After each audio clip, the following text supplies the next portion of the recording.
Okay. Assalamu alaikum wa rahmatullahi wa barakatuhu. Innal hamdalillah nahmaduhu wa nasta'inuhu wa nastaghfiruh wa na'udhu billahi min shururi anfusina wa sayyiati a'malina man yahdihillahu fala mudilla lahu wa man yudlil fala hadiya lahu wa ashhadu an la ilaha illa Allah wahdahu la sharika lahu wa ashhadu anna Muhammadan 'abduhu wa rasuluh. Amma ba'd. فإن خير الحديث كتاب الله وخير الهدي هدي محمد صلى الله عليه وسلم وشر الأمور محدثاتها وكل محدثة بدعة وكل بدعة ضلالة وكل ضلالة في النار. ثم أما بعد، قال الله سبحانه وتعالى في كلامه المجيد: يا أهل الكتاب لا تغلوا في دينكم، وقال سبحانه: ولا تسرفوا إنه لا يحب المسرفين. সম্মানিত উপস্থিতি, মসজিদ সিদ্দিক রাদিয়াল্লাহু তাআলা আনহু কমপ্লেক্সের এই আয়োজনে আজকের জুমাবারের হালাকায় যারা অংশগ্রহণ করছেন, যারা অনলাইনে আমাদের সাথে শেয়ার করছেন, প্রথমেই সবাইকে মোবারকবাদ জানাচ্ছি। সেলাফদের দাওয়াতি কাজে এবং সংস্কারের কাজে গুরুত্বপূর্ণ যেই কিছু মানহাজ বা কর্মনীতি নিয়ে আমরা কথা বলে আসছিলাম, এর অন্যতম একটি গুরুত্বপূর্ণ আজকের আলোচ্য বিষয় হচ্ছে সালফে সালেহিনগণ ইবাদত এবং আমলের ক্ষেত্রে মধ্যম পন্থা অবলম্বন করতেন এবং সালফে সালেহিনগণ সুন্নাহকে তারা আঁকড়ে ধরতেন, সুন্নাহকে অনুসরণ করা নিজেরা অপরিহার্য মনে করতেন। এটাই হচ্ছে দ্বীনের মূল ভিত্তি, এর উপরেই দ্বীন প্রতিষ্ঠিত। এখানে দুইটি বিষয়, একটি বিষয় হচ্ছে ইবাদত এবং আমলের ক্ষেত্রে মধ্যম পন্থা অবলম্বন করা। মধ্যম পন্থা ইবাদত এবং আমলের ক্ষেত্রে কিভাবে করা হবে, এর দ্বিতীয় বিষয়টি হচ্ছে সুন্নাহকে আঁকড়ে ধরা। কারণ সুন্নাহকে আঁকড়ে ধরলেই আপনি মধ্যম পন্থা অবলম্বন করতে পারলেন। ফলে দেখা যায় আমাদের অনেকের এক্ষেত্রে ব্যালেন্স নষ্ট হয়, কারো অতি আবেগের কারণে নফল ইবাদতের মধ্যে তিনি অতিরিক্ত করেন। ফলে দেখা যায় যে অনেক বেশি নফল ইবাদত করতে গিয়ে এক পর্যায়ে তিনি ফরজ ইবাদত করতে পারছেন না, হয়তো অসুস্থ হয়ে পড়েছেন, হয়তো সমস্যার মধ্যে পড়ে গিয়েছেন। যেহেতু ইবাদতের মধ্যে মধ্যম পন্থা অবলম্বন করাটা হচ্ছে অত্যন্ত গুরুত্বপূর্ণ বিষয়, অতিরিক্ত না করা। আবার ইবাদতের ক্ষেত্রে একেবারে পিছিয়ে না থাকা, বাড়াবাড়ি এবং ছাড়াছাড়ি কোনোটাই ইবাদতের মধ্যে আসবে না। ফলে সালফে সালেহিনগণ এই মানহাজ অনুসরণ করতেন, আল ইকতিসাদু বিল আমল, আমলের মাধ্যমে বা আমলের ক্ষেত্রে তারা মধ্যম পন্থা অবলম্বন করতেন, মধ্যম নীতি অবলম্বন করতেন।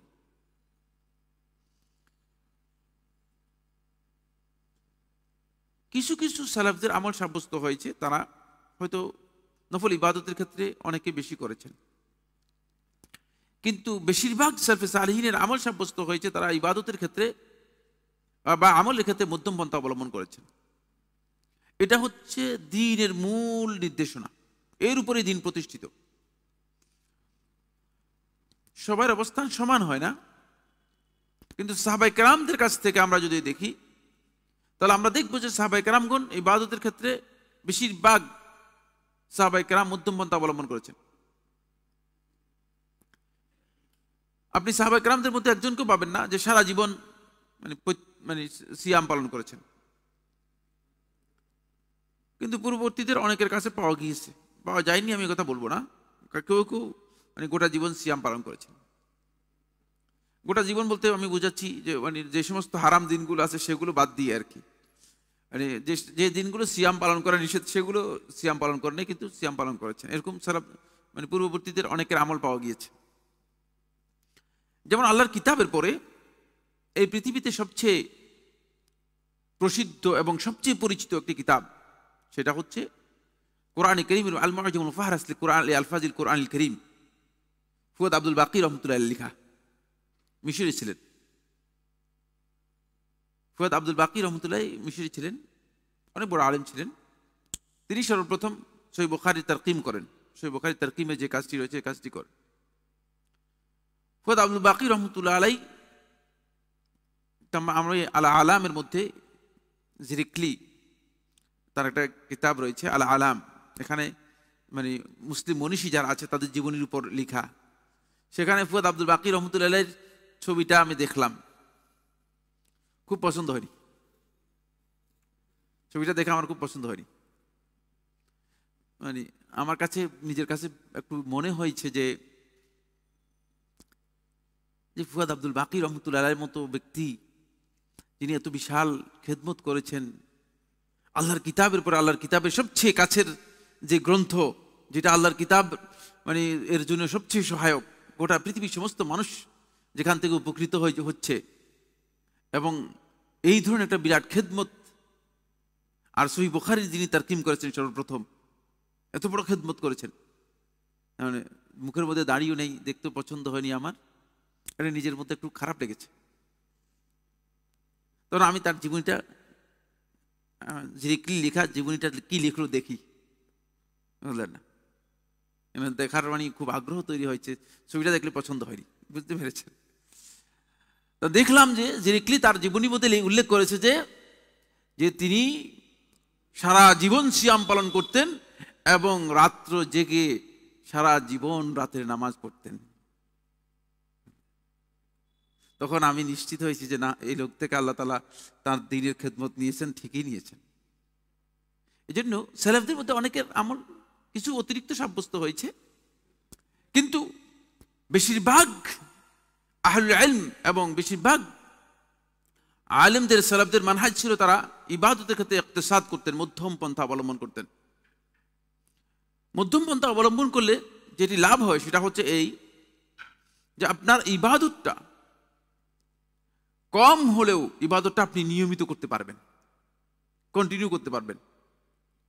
হতে পারে যে প্রথমে আপনি যদি এখন নিজে সিদ্ধান্ত নেন যে আমি প্রতি 3 দিনে কোরআন খতম করব, আপনি যদি একটা সিদ্ধান্ত নেন যে আমি প্রতি 3 দিনে কোরআন খতম করব, তাহলে হয়তো এখন আপনার শক্তি আছে ভালো, আলহামদুলিল্লাহ, কোনো ব্যস্ততা নেই, এখন পারলেন। এক পর্যায়ে গিয়ে আর 3 দিনে পারবেন না, আস্তে করে আপনি থেমে যাবেন। কিন্তু যদি আপনি এখন থেকে ডিসিশন দেন আমি 3 দিনে নয়, আমি 10 দিনে কোরআন খতম করব, অথবা আমি 1 মাসে একবার খতম করব, তাহলে দেখবেন যে আপনি এটা কন্টিনিউ করতে পারতেছেন। এই জন্য সালাফগণ ইবাদতের মধ্যে অতিরঞ্জন করতেন না, মধ্যম পন্থা অবলম্বন করতেন। আর এই মধ্যম পন্থার পদ্ধতি ছিল সেটা হলো আল ইতিসাম বিস সুন্নাহ, সুন্নাহকে আঁকড়ে ধরতেন, সুন্নাহ অনুযায়ী করতেন। সুন্নাহ কি নির্দেশনা আমাদেরকে দেয়, প্রত্যেকটা ইবাদতের মধ্যে আপনি সুন্নাহর নির্দেশনাটাকে অনুসরণ করেন। যেমন আমাদের সমাজে কিছু লোক আছে শবে বরাত বা এই জাতীয় শবে মেরাজ ইত্যাদি ইত্যাদি বিভিন্ন যখন রাত্র দেখা যায় যে সারা রাত 100 রাকাত 500 রাকাত 1000 রাকাত নামাজ পড়তেছে, এরপর আর ফরজের খবর নেই, কোনো ইবাদতের কোনো খবর নেই। এর কারণ হচ্ছে ওই যে ইবাদতের সুন্নাহ প্রক্রিয়া জানি নেই। ইবাদতের সুন্নাহ প্রক্রিয়া যদি আমরা জানি তাহলে কিন্তু ইবাদতের মধ্যে এই ধরনের মানে অতিরঞ্জন বাড়াবাড়ি ইবাদতের মধ্যে আসবে না, কখনো ইবাদতের মধ্যে আসবে না। এটা হচ্ছে সালাফদের মানহাজ। ইবাদতের ক্ষেত্রে তারা এই মূলনীতি অনুসরণ করেছেন, ইবাদতের ক্ষেত্রে তারা এই মূলনীতি অনুসরণ করেছেন। প্রথম দলিল হচ্ছে সূরাতুল মায়েদার 77 নম্বর আয়াত। আল্লাহ সুবহানাহু ওয়া তাআলা ইরশাদ করেন, ইয়া আহলাল কিতাব, হে আহলি কিতাব। আহলি কিতাব বলতে ইহুদি এবং খ্রিস্টানদেরকে বলা হলেও এখানে মূলত আহলুল কিতাব বলতে সবাইকে বোঝানো হচ্ছে। এর মধ্যে কোরআন কারীমের অনুসারী যারা আছে তারাও এর মধ্যে অন্তর্ভুক্ত। যদিও আহলুল কিতাবদেরকে লক্ষ্য করে আল্লাহ সুবহানাহু ওয়া তাআলা এই আয়াতে নির্দেশ দিয়েছেন, কিন্তু যারা আহলুল কোরআন আছে তারাও এর মধ্যে অন্তর্ভুক্ত, কারণ এটা সকলের জন্যই বিধান। লা তাগলু ফি দীনিকুম, দ্বীনের ব্যাপারে তোমরা বাড়াবাড়ি করবে না, দ্বীনের ক্ষেত্রে বাড়াবাড়ি করবে না। একটা বিধান শুনলেই আমাদের মধ্যে দেখা যায় আমরা সেখানে অনেকে বাড়াবাড়িতে চলে যাই, অনেকে অতিরঞ্জন করি। এটা কিন্তু ইসলামের বিধান নয়, ইসলামের পদ্ধতি নয়। এই জন্য ইসলামের পদ্ধতি হচ্ছে দ্বীনের ক্ষেত্রে সামান্যতম বাড়াবাড়ি করার কোনো সুযোগ নেই। আল্লাহ সুবহানাহু ওয়া তাআলা স্পষ্ট করে দিয়েছেন যাতে আমরা বাড়াবাড়ি থেকে নিজেরা একটা মধ্যম পন্থায় আসতে পারি। কি বাড়াবাড়ি ইহুদিরা করেছে দেখেন। ইহুদিদের বাড়াবাড়ি ছিল যে ইহুদিরা ঈসা ইবনে মারইয়াম আলাইহিস সালাতু ওয়াস সালামকে আল্লাহর পুত্র বানিয়ে ফেলছে, এই পর্যায়ে নিয়ে গেছে। আর না খ্রিস্টানদের, এটা হলো খ্রিস্টানদের বাড়াবাড়ি, তারা ঈসা ইবনে মারইয়াম আলাইহিস সালামকে আল্লাহর পুত্র বানিয়ে দিয়েছে। আর ইহুদিদের বাড়াবাড়ি ছিল উযাইর আলাইহিস সালাতু ওয়াস সালামকে তারা আল্লাহর পুত্র বানিয়ে দিয়েছে। আর আমাদের সমাজের মধ্যেও আমরা মুহাম্মদ সাল্লাল্লাহু আলাইহি ওয়াসাল্লামকে আল্লাহর পুত্র বানাইনি, কিন্তু অনেকেই আমরা মুহাম্মদ সাল্লাল্লাহু আলাইহি ওয়াসাল্লামকে আল্লাহ রাব্বুল আলামিনের চেয়েও কি করে দিয়েছি, উপরে পৌঁছে দিয়েছি। এবং আমরা অনেকে মনে করি যে মুহাম্মদ সাল্লাল্লাহু আলাইহি ইসলাম তিনি আসলে আল্লাহ। এই ধরনের আকীদার লোক প্রচুর আছে মুসলমানদের মধ্যে, এই ধরনের আকীদার লোক প্রচুর আছে। আবার কেউ কেউ মুহাম্মদ সাল্লাল্লাহু আলাইহি ওয়াসাল্লাম উম্মতের মধ্যে অনেককে বাড়াবাড়ি করতে করতে, যেমন আব্দুল কাদের জিলানী, অমুক টমুক, তাদেরকে অনেক উপরে উঠে দিয়েছে। এগুলো সীমালঙ্ঘন, এগুলো ব্যক্তির ক্ষেত্রে এই ধরনের সীমালঙ্ঘন হারাম, নিষিদ্ধ। ইবাদতের ক্ষেত্রে এই ধরনের সীমালঙ্ঘন হারাম। কেন হারাম? এর কারণ হচ্ছে ইবাদত আল্লাহ সুবহানাহু ওয়া তাআলা বান্দাদেরকে, যাতে বান্দা আল্লাহর আনুগত্য করতে পারে সার্বক্ষণিক, একদিন ইবাদত করে শেষ, এরকম ইবাদত ইসলামে নেই। ফলে এই জন্যই ইবাদতের মধ্যে মূল নীতি হচ্ছে ইবাদত এর মধ্যম পন্থা অবলম্বন করবেন। আকীদার ক্ষেত্রে যেমন আপনারা যখন দেখবেন আহলে সুন্নাত ওয়াল জামাত ঈমানের আকীদার ক্ষেত্রে মধ্যম পন্থা অবলম্বন করেছে। আহলে সুন্নাত ওয়াল জামাতের আকীদা ঈমানের ক্ষেত্রে মধ্যম পন্থা অবলম্বন করেছে। কিভাবে? যারা এই খারেজি সম্প্রদায় বা খারেজি আকীদা বিশ্বাসী, ঈমানের ক্ষেত্রে তাদের বক্তব্য হচ্ছে যদি কেউ কবিরা গুনাহ করে সে ঈমান থেকে খারিজ হয়ে যাবে, চিরস্থায়ী জাহান্নামী হয়ে যাবে। শুনবেন আপনারা অনেকে, এখন তো একটা গ্রুপ বের হয়েছে যারা মানে বলতেছে যে মানে এমনিতেই মানে কবিরা গুনাহকারী জাহান্নামী। এটা খারেজিদেরই একটা ধারা, খারেজিদের একটা ধারা। খারেজিদের বক্তব্য হচ্ছে কবিরা গুনাহ করলে সেই দিন থেকে খারিজ হয়ে যাবে এবং চিরস্থায়ী জাহান্নামী। আর এর বিপরীতে আরেকটি ধারা আছে, মুরজিয়াদের ধারা। মুরজিয়াদের ধারা হচ্ছে তারা বলছে যে যত খারাপ কাজ করেন, যত কবিরা গুনাহ করেন, ঈমান ঠিক থাকবে, ঈমান নষ্ট হবে না। ঈমান আর নষ্ট হওয়ার কিছু নেই। ভাঙবে কিসে ঈমান? ঈমান তো মানে সাধারণ জিনিস না, এটা ভাঙার কোনো সুযোগ নেই, ঈমান কমবে না। এই দুইয়ের মাঝামাঝি হচ্ছে আহলে সুন্নাত ওয়াল জামাতের বক্তব্য। এই জন্য আহলে সুন্নাত ওয়াল জামাতের বক্তব্য হচ্ছে না, যদি আপনি কবিরা গুনাহ করেন, আল্লাহর অবাধ্যতা যান, তাহলে আপনার ঈমান কমে যাবে। আপনি আল্লাহ তাআলার অবাধ্যতায় চলে গেলেন, মুমিন থাকলেও কিন্তু ফাসিক। আপনার ঈমানটা, ঈমান এর আছে, কিন্তু ঈমান আছে যে ঈমানটা কার্যকরী ঈমান নয়। আপনার ঈমানটা কি নয়? কার্যকরী ঈমান নয়। কারণ কোনো ব্যক্তির অন্তরের মধ্যে যখন ঈমান থাকবে, তার ঈমান যদি তার যে ক্ষমতা আছে, যে শক্তি আছে, এই শক্তি নিয়ে থাকে, তাহলে ঈমান থাকার কারণে সে ব্যক্তি কোনো হারাম কাজ করতে পারবে না। এটা স্বাভাবিক কথা। কেমনি করবেন আপনি? আল্লাহর ইবাদত করতেছেন অথচ আল্লাহর প্রতি ঈমান আনছেন বলতেছেন, সম্ভব নয়। তাহলে বুঝা গেল যে তার যে ঈমান আছে, ঈমানটা কার্যকরী নয়। ঈমান আছে কিন্তু ঈমানটা কার্যকরী নয়, কারণ ওই অবাধ্যতার মধ্যে চলে গিয়েছে। খারিজিদের সম্প্রদায় বক্তব্য হচ্ছে না, এর ঈমানই থাকবে না, একে বেঈমান বলা হবে, কাফির, চিরস্থায়ী জাহান্নামী। আর মুরজিয়ারা বলছে না, তার ঈমান থাকবে, পরিপূর্ণ থেকে যাবে, আমলে ঈমানের কোনো ক্ষতি হবে না। কিন্তু আহলুস সুন্নাত ওয়াল জামাত বলছে না, ঈমান থাকবে, তবে ঈমানটা কার্যকরী থাকবে না, আস্তে আস্তে দুর্বল হয়ে যাবে, দুর্বল ঈমান এবং বেজালপূর্ণ, মানে বেজাল, যে ঈমানের মধ্যে বেজাল আছে। কারণ ঈমানদার ব্যক্তিকে খারাপ কাজ করার জন্য তার ঈমান অনুমোদন দিতে পারে না, এই জন্য তার ঈমানটা পরিপূর্ণ ঈমান থাকবে না, কিন্তু আংশিক ঈমান থাকবে। এটা হলো আল্লাহ রাব্বুল আলামিনের প্রতি ঈমানের ক্ষেত্রে দেখছেন বাড়াবাড়ির আহলুস সুন্নাত ওয়াল জামাত কিভাবে বাড়াবাড়ি থেকে বেরিয়ে এসেছে। আরেকটি উদাহরণ দেই, সেটা হচ্ছে আল্লাহ রাব্বুল আলামিনের আসমা এবং সিফাত, আল্লাহ তাআলার নাম ও গুণাবলীর ক্ষেত্রে। আল্লাহ রাব্বুল আলামিনের নাম এবং গুণাবলীর ক্ষেত্রে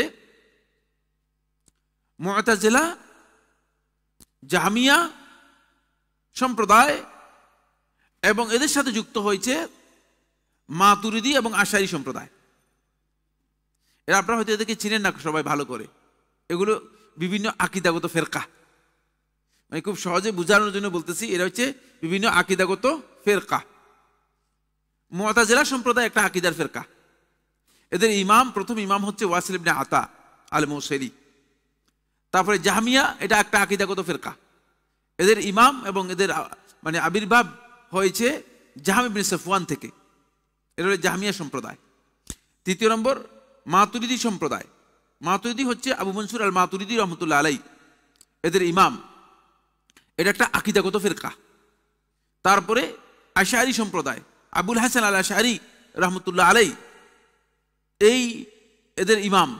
এবং এখান থেকে আশআরী একটি আকীদাগত ফিরকা।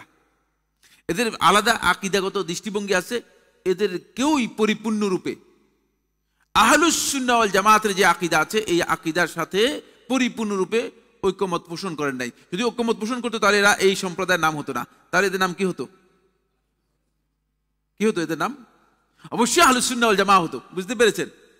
কোন ব্যক্তির দিকে যদি কোনো একটা ফিরকাকে সম্পৃক্ত করে ফেলা হয় তাহলে আপনি নিশ্চিত যে কোনো না কোনো জায়গায় ওই ব্যক্তির সম্পৃক্ততার কারণে আহলুস সুন্নাহ ওয়াল জামাত থেকে তারা কি হয়ে গেছে? বিচ্যুত হয়ে গেছে। এটা আমি বুঝতে পারলাম কিনা? এজন্য অনেকে আসছে যে বলেন যে শেখ মাতুরিদি এবং আশআরী সম্প্রদায় এরা তো আহলুস সুন্নাত ওয়াল জামাত। আহলুস সুন্নাত জামাত হলে তাদের আলাদা নামের তো প্রয়োজন ছিল না।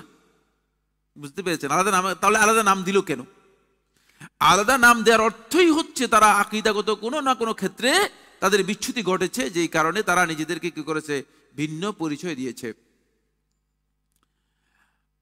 এই চারটি সম্প্রদায়ে এর মধ্যে মুতাজিলা সম্প্রদায় আল্লাহ তাআলার নামগুলো স্বীকার করে, আল্লাহ তাআলার সিফাতগুলো একটাও স্বীকার করে না। নামগুলো স্বীকার করে শুধুমাত্র নাম হিসেবে, এগুলোর অর্থ করে না। অর্থ করা জায়েজ নেই। এটা হলো কারা? মুতাজিলা সম্প্রদায়।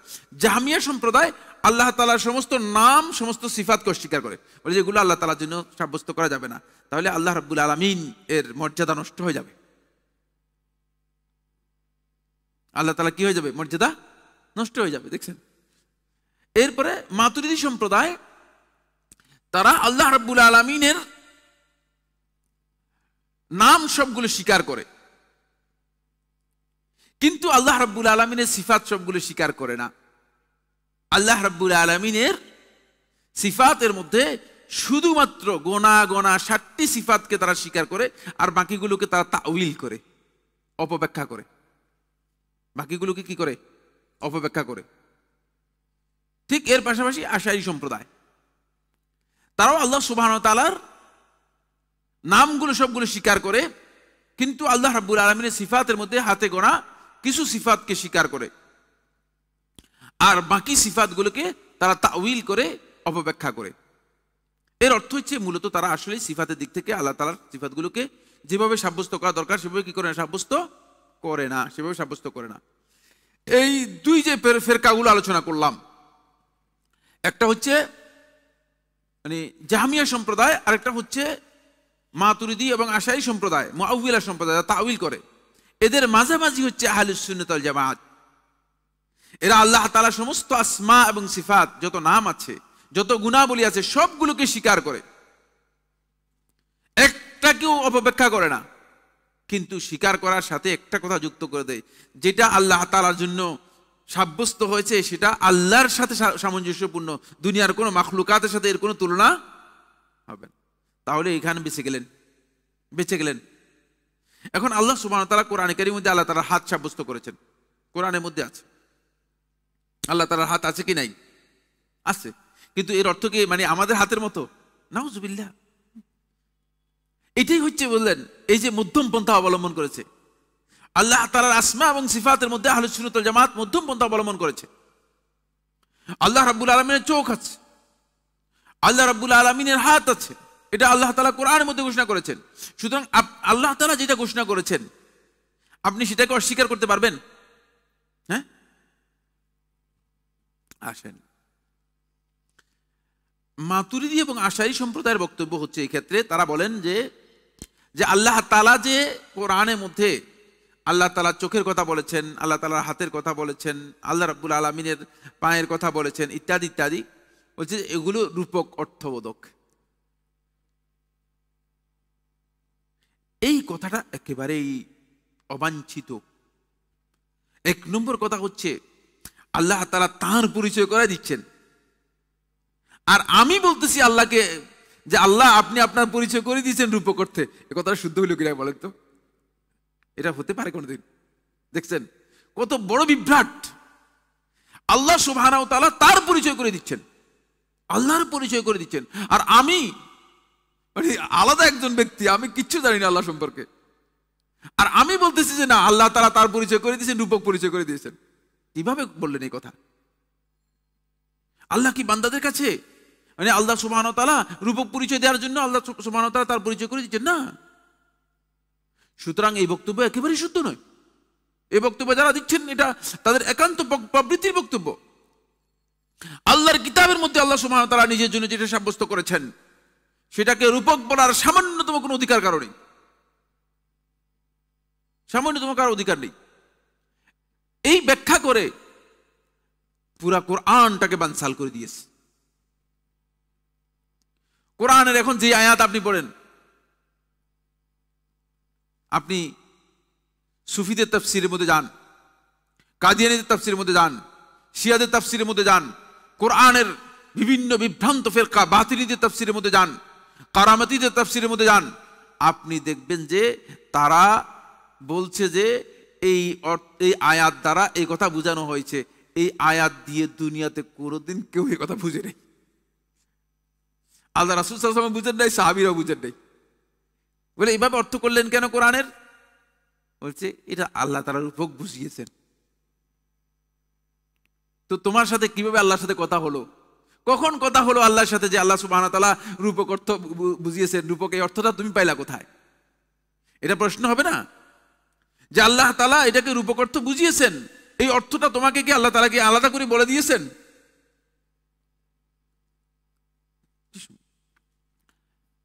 আমাদের লোকেরা এগুলো ভুল অর্থ করে কোরআন। এই জন্য কোরআনে কারীম আপনি দেখবেন যে প্রচুর ভুলে ভরপুর। ইয়াদুল্লাহি ফাওকা আইদিহিম, আল্লাহ তাআলার হাত তাদের হাতের উপর, এটা আল্লাহর কিতাবের বক্তব্য, আল্লাহ তাআলা বলেছেন। এখন সমস্ত আপনি মানে কোরআনের অনুবাদ করে দেখেন যে আল্লাহ তাআলার ক্ষমতা তাদের ক্ষমতার উপর। কথাটা হলো কিনা? আপনাকে এই অনুবাদ করতে বলছে কে? আপনাকে এই অনুবাদ করতে বলছে কে? আল্লাহ তাআলার কুদরত অর্থ করে দিয়েছে, হাতকে আল্লাহ তাআলার কুদরত অর্থ করেছে, আল্লাহ তাআলার ক্ষমতা। আরে আল্লাহ সুবহানাহু ওয়া তাআলার ক্ষমতা তো মানে তাদের হাতে ক্ষমতার উপর কিভাবে? আর সব কিছুর ক্ষমতার উপরেই তো আল্লাহ তাআলার ক্ষমতা, ঠিক না?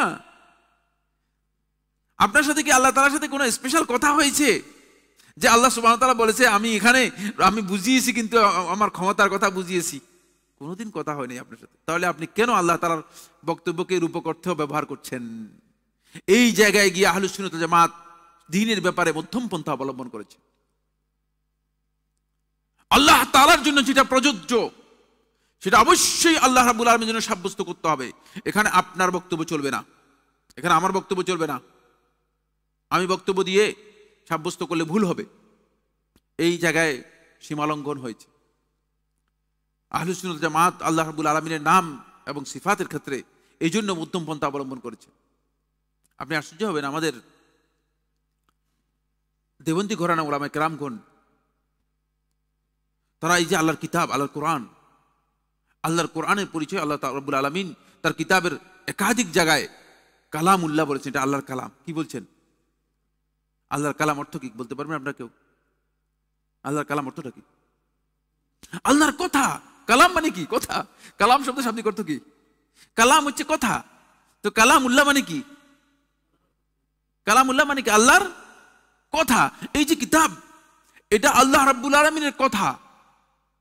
আল্লাহ রাব্বুল আলামিন বলেছেন এগুলো, এবং আল্লাহ রাব্বুল এর অক্ষর উচ্চারণ সবকিছুই আল্লাহ তাআলার। বরং কোরআনের মধ্যে আল্লাহ সুবহানাহু ওয়া তাআলা বলেছেন ওয়ারাত্তালনাহু তারতিলা।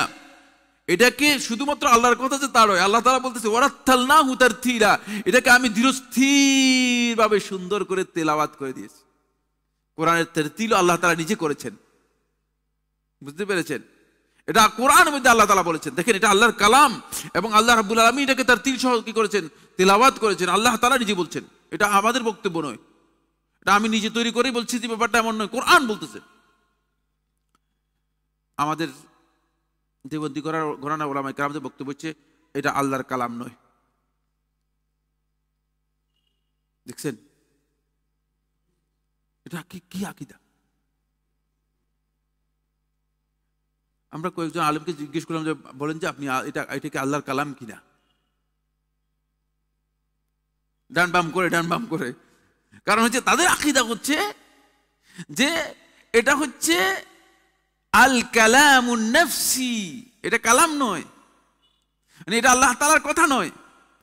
এই যে ভাবটা আছে, এই ভাবটা আল্লাহ তাআলা তার অন্তরের মধ্যে ভাবটা উদ্রেক হয়েছে, এটাকে পরবর্তীতে জিবরিল আমিন আলাইহিস সালাতু ওয়াস সালাম এক্সপ্রেস করেছেন। নাউজুবিল্লাহ। এত ডাহা, মানে কেমনে জানলেন আপনি এটা? কোরআন বলতেছে এটা আল্লাহর কালাম, বারবার বলতেছে আল্লাহর কালাম, আর আপনি এটাকে আল্লাহর কালামই স্বীকার করতেছেন না। দেখছেন ওই যে আকীদাগত বিভ্রাট। এই জন্য দ্বীনের ব্যাপারে খবরদার। দ্বীনের ব্যাপারে যারা সীমালঙ্ঘন করেছে তারা ধ্বংস হয়ে গিয়েছে, যারা দ্বীনের ব্যাপারে বুঝে নাই, বক্তব্য দিয়েছে, তারাও সীমালঙ্ঘন করেছে। এই জন্য আসতে হবে মধ্যম পন্থায়, জানতে হবে আল্লাহর কালাম। যদি আপনি আপনার কালামের সাথে মিলিয়ে ফেলেন তাহলে ভুল করলেন। আল্লাহর কালাম আল্লাহর সাথে সামঞ্জস্যপূর্ণ, আমরা জানি না কেমন। এর ধরন যদি আমি জানি তাহলে আমি বলতে পারবো যে এটা এমন। আপনি যেমন এই যে ইলেকট্রিক লাইট আর এই যে আমাদের মোমবাতির লাইট কি এক জিনিস? হ্যাঁ, এক জিনিস, কিন্তু দুইটাই তো লাইট, ঠিক না? দুইটাই লাইট না?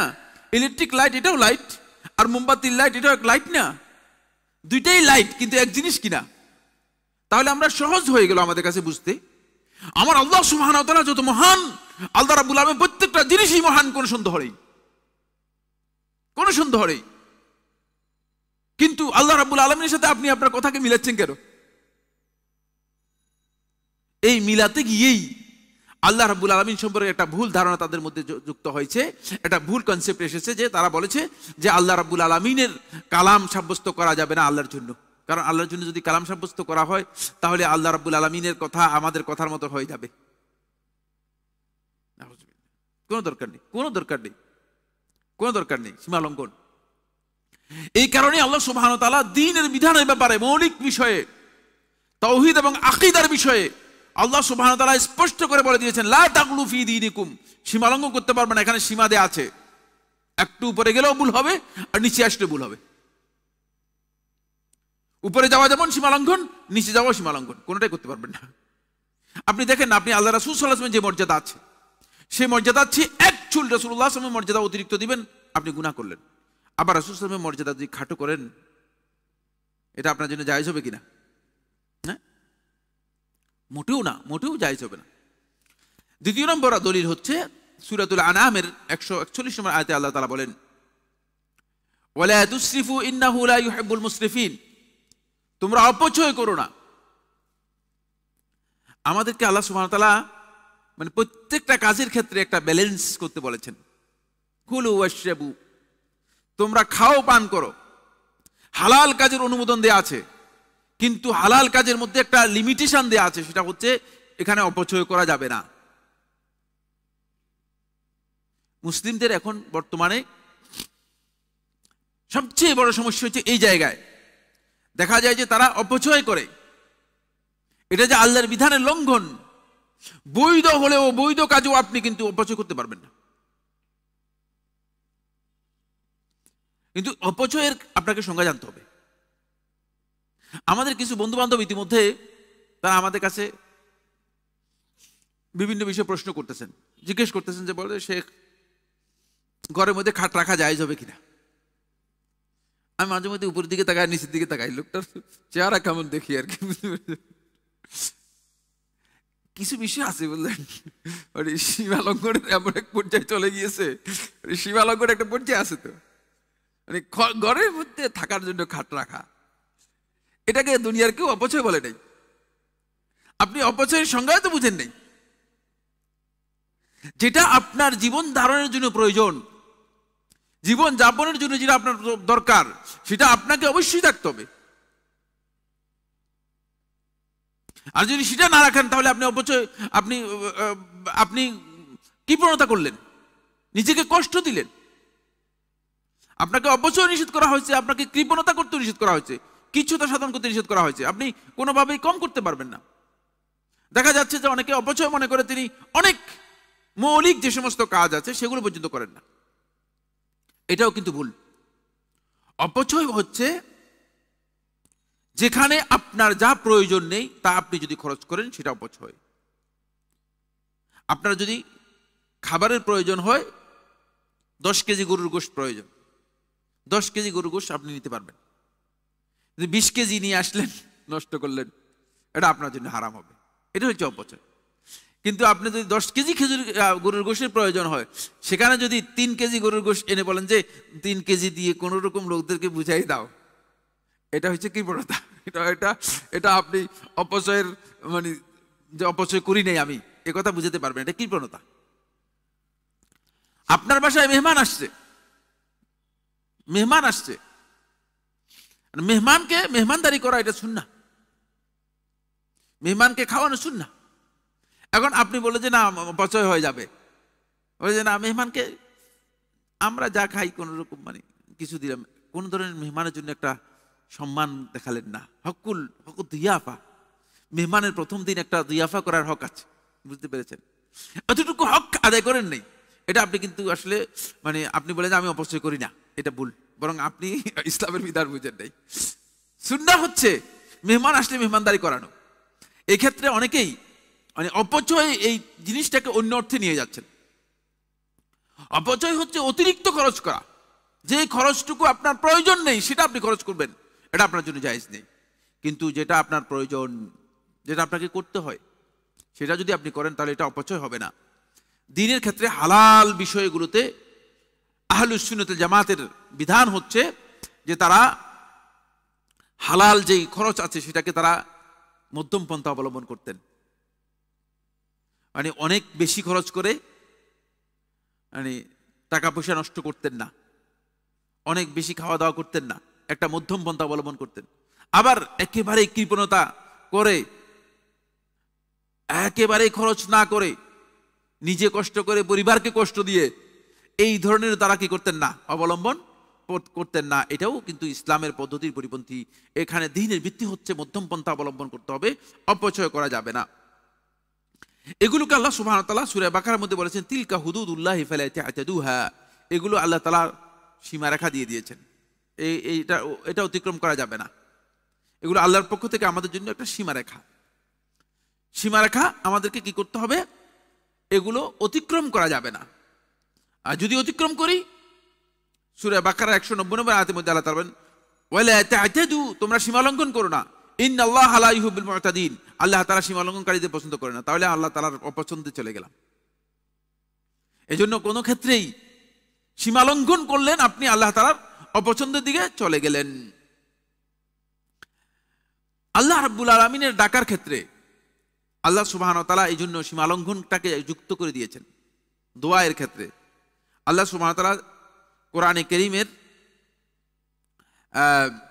সূরাতুল বাকারার 55 নম্বর আয়াতে আল্লাহ সুবহানাহু ওয়া তাআলা বলেন, না সূরা আরাফের 55 নম্বর আয়াতের মধ্যে আল্লাহ তাআলা বলেন উদউ রাব্বাকুম তাদাররুআন ওয়া খুফিয়া, যে তুমি তোমার রবকে ডাকো তাদাররুআন, অত্যন্ত বিনীতভাবে, ওয়া খুফিয়া, এবং গোপনে। এটা হচ্ছে আল্লাহ রাব্বুল আলামিনের জিকির এবং দোয়ায়ের পদ্ধতি, ইসলামী পদ্ধতি। আল্লাহ তাআলাকে ডাকছেন চিল্লানোর, এখন নাম দিয়েছে হালকায় জিকির। হালকা তো মানে হালকা মানে ভারী নয়, কিন্তু এটা এত ভারী যে এই জিকিরে কানে জ্বালা পোড়া হয়ে যাচ্ছে, ভুল নাম দিয়েছে। হালকা আরবি শব্দ, হালাকা হচ্ছে যেখানে আমরা এই যে এখন যে হালাকা করতেছি এটা হচ্ছে মানে বসে কোনো বিষয় সম্পর্কে আলোচনা করা। হালাকা জিকির হচ্ছে এই যে আজকে যে আলোচনার জিকিরের হালাকা বৈঠক। এই হালাকায় জিকিরের মধ্যে আল্লাহর কথা আলোচনা হয়, এটার নাম হচ্ছে হালাকাতুল জিকির। আর হালকায় জিকিরের নাম দিয়ে আপনি চিল্লাই আল্লাহ রাব্বুল আলামিনের মানে নাম জপতেছেন, এই কাজটা ভুল। কাজটা আল্লাহর বিধানের সাথে সামঞ্জস্যপূর্ণ নয়। সালাফদের কোন আমল দ্বারাই প্রমাণিত হয়নি, কোন আমল দ্বারাই প্রমাণিত হয়নি, একজন সাহাবীর আমলও প্রমাণিত হয়নি। মসজিদগুলোতে এখন এগুলো হয়। আর অনেক মসজিদের মধ্যে আমি নামাজের পরে, মাগরিবের পরে, ইশার পরে চিৎকার করে করে চিল্লাইয়া দেখতেছি যে এই ধরনের মানে আওয়াজ করে করে মানে কেউ আল্লাহ আল্লাহ ইল্লাল্লাহ ইল্লাল্লাহ এভাবে, এটা তো জিকিরও নয়। আল্লাহ তাআলাকে আপনি এইভাবে ডাকতেছেন কেন? আল্লাহ রাব্বুল আলামিনকে ডাকার পদ্ধতি আপনি ভালো করে জেনে নেন।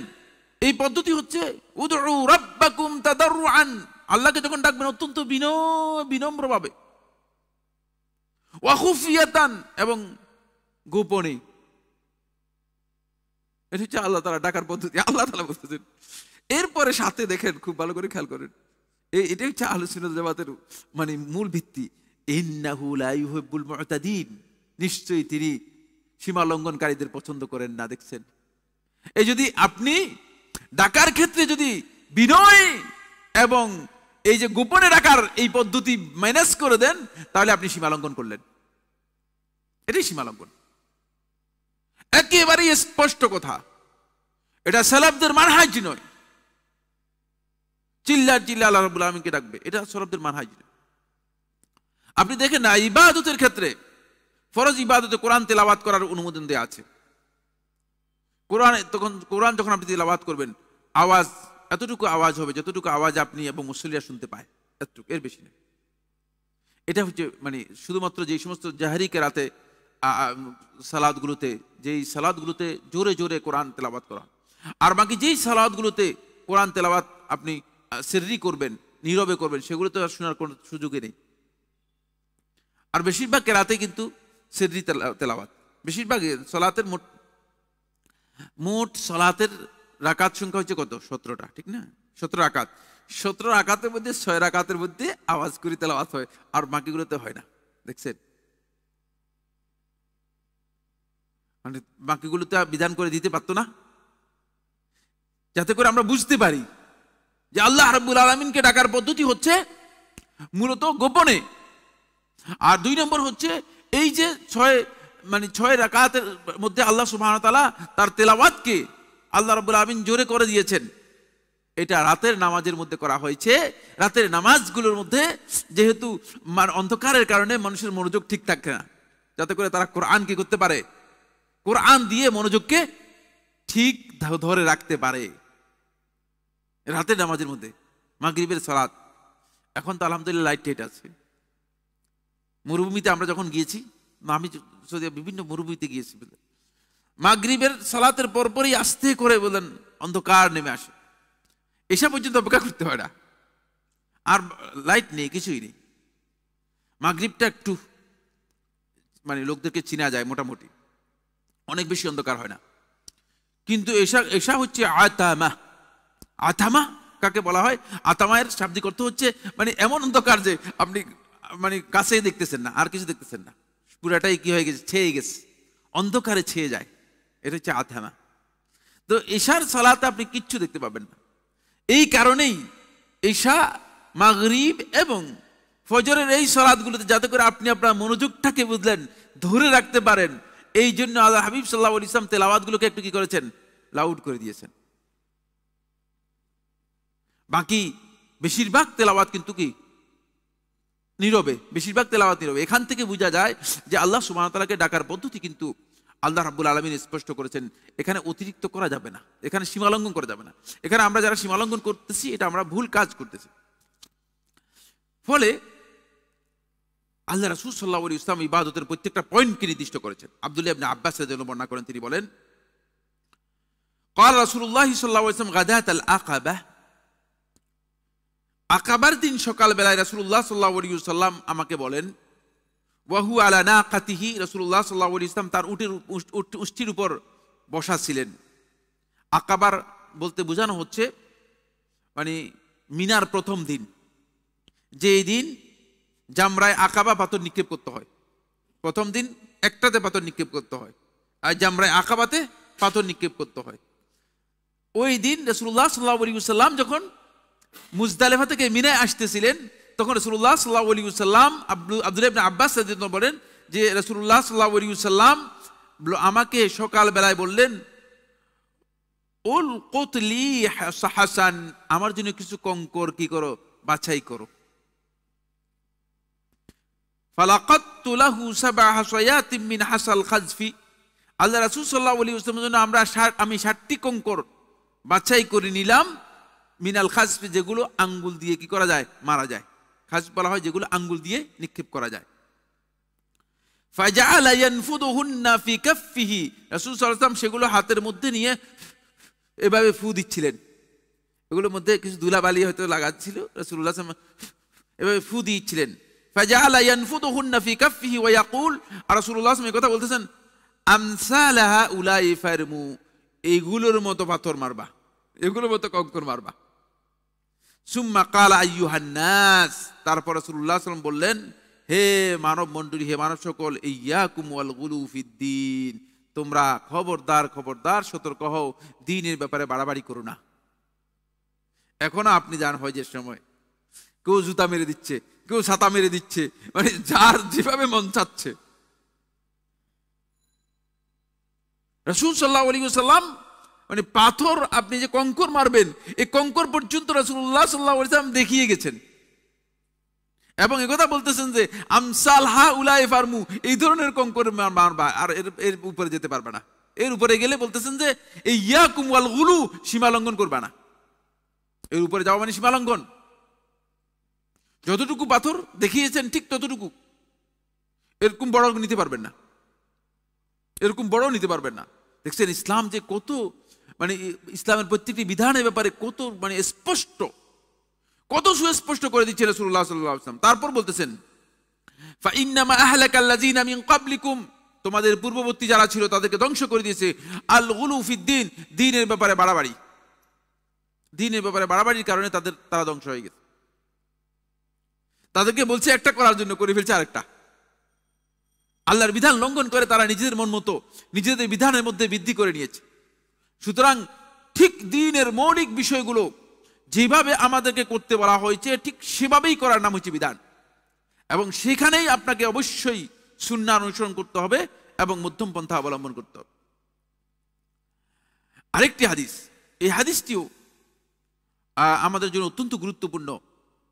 আনাস ইবনে মালিক রাদিয়াল্লাহু বর্ণনা করেন, তিনি বলেন, ক্বাল রাসূলুল্লাহ সাল্লাল্লাহু আলাইহি ওয়াসাল্লাম, রাসূলুল্লাহ সাল্লাল্লাহু আলাইহি ওয়াসাল্লাম বলেছেন, লা তুশাদ্দিদু আলা আনফুসিকুম, তোমরা নিজেদের উপর বাড়াবাড়ি করো না।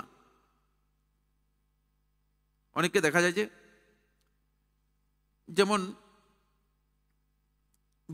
অনেকে তো এমনিতে মানুষ সদকা দান খায়রাত খুব কম করে, আলহামদুলিল্লাহ ইল্লা মাশাআল্লাহ, যারা করেন তো করেন, কম সংখ্যক লোক। বেশিরভাগ লোকই যখন দেখা যায় কোনো বিপদ আপদের মধ্যে পড়ে গিয়েছে, কোনো একটা সমস্যার মধ্যে পড়ে গেছে, তখন এমন একটা মান্যত করে যেটা জিন্দেগিতে পালন করতে পারবে না। আমাদের কাছে এরকম মাসআলা প্রচুর আসে, বুঝতে পেরেছেন, যে মানে আমি 1000 সিয়াম পালন করব, 1000 সিয়াম পালন করবেন। আপনি আপনার সবার তো আছে কিনা, শারীরিকভাবে আপনি সক্ষম কিনা, এটা বাড়াবাড়ি, এটা সীমা লঙ্ঘন, নিজের উপর বাড়াবাড়ি করেছেন, নিজের উপর অতিরঞ্জন করেছেন। অনেককে দেখা যায় এই ধরনের মান্যত করে বসেন, যেটা তার পক্ষে পালন করা সম্ভব নয়। যখন কোনো বিপদ এসে যায় তখন এই ধরনের মান্যত করে বসেন, জানে না এই বিধান সম্পর্কে।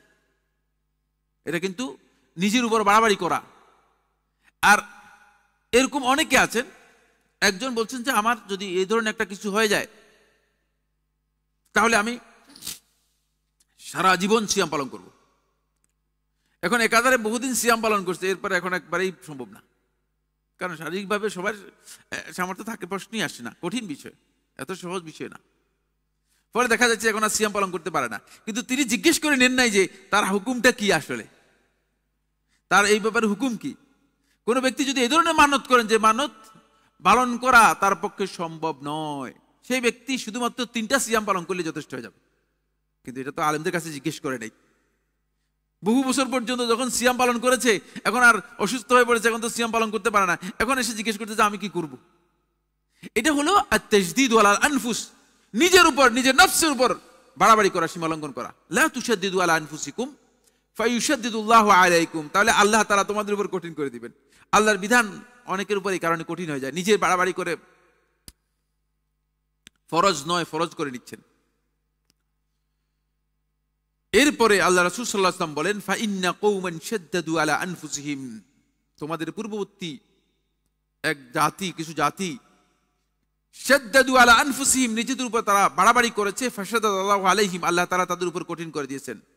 ফাতিলকা বাকায়াহুম ফিস সাওয়ামি ওয়াদ দিয়ারাত, দেখো এই যে গির্জাগুলোতে এবং এই যে বিভিন্ন তাদের প্যাগোডা আছে, এগুলোর মধ্যে তাদের এখন অবশিষ্ট অংশ আছে, তারা নিজেদের বাড়াবাড়ি কত বেশি করেছে।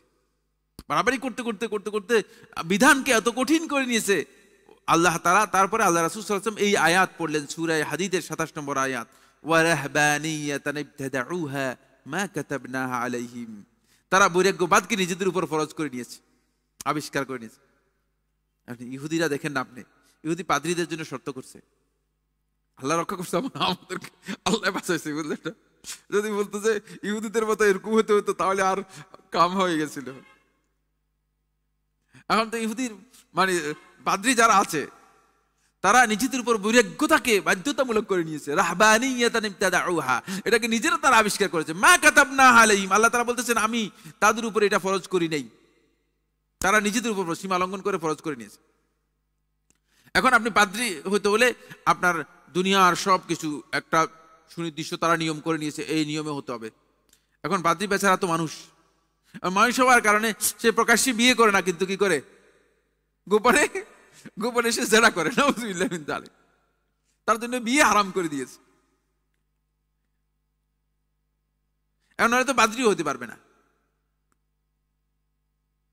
এখন আপনি ভালো ভালো করে খোঁজ খবর নেন, দেখবেন যে ইহুদি এবং খ্রিস্টানদের যারা এই পাদ্রী অথবা ধর্মপণ্ডিত অথবা রাব্বি যাদেরকে বলা হচ্ছে, এদের একজনও তাদের বিধান অনুযায়ী পাদ্রী এবং রাব্বি নেই, সম্ভব না।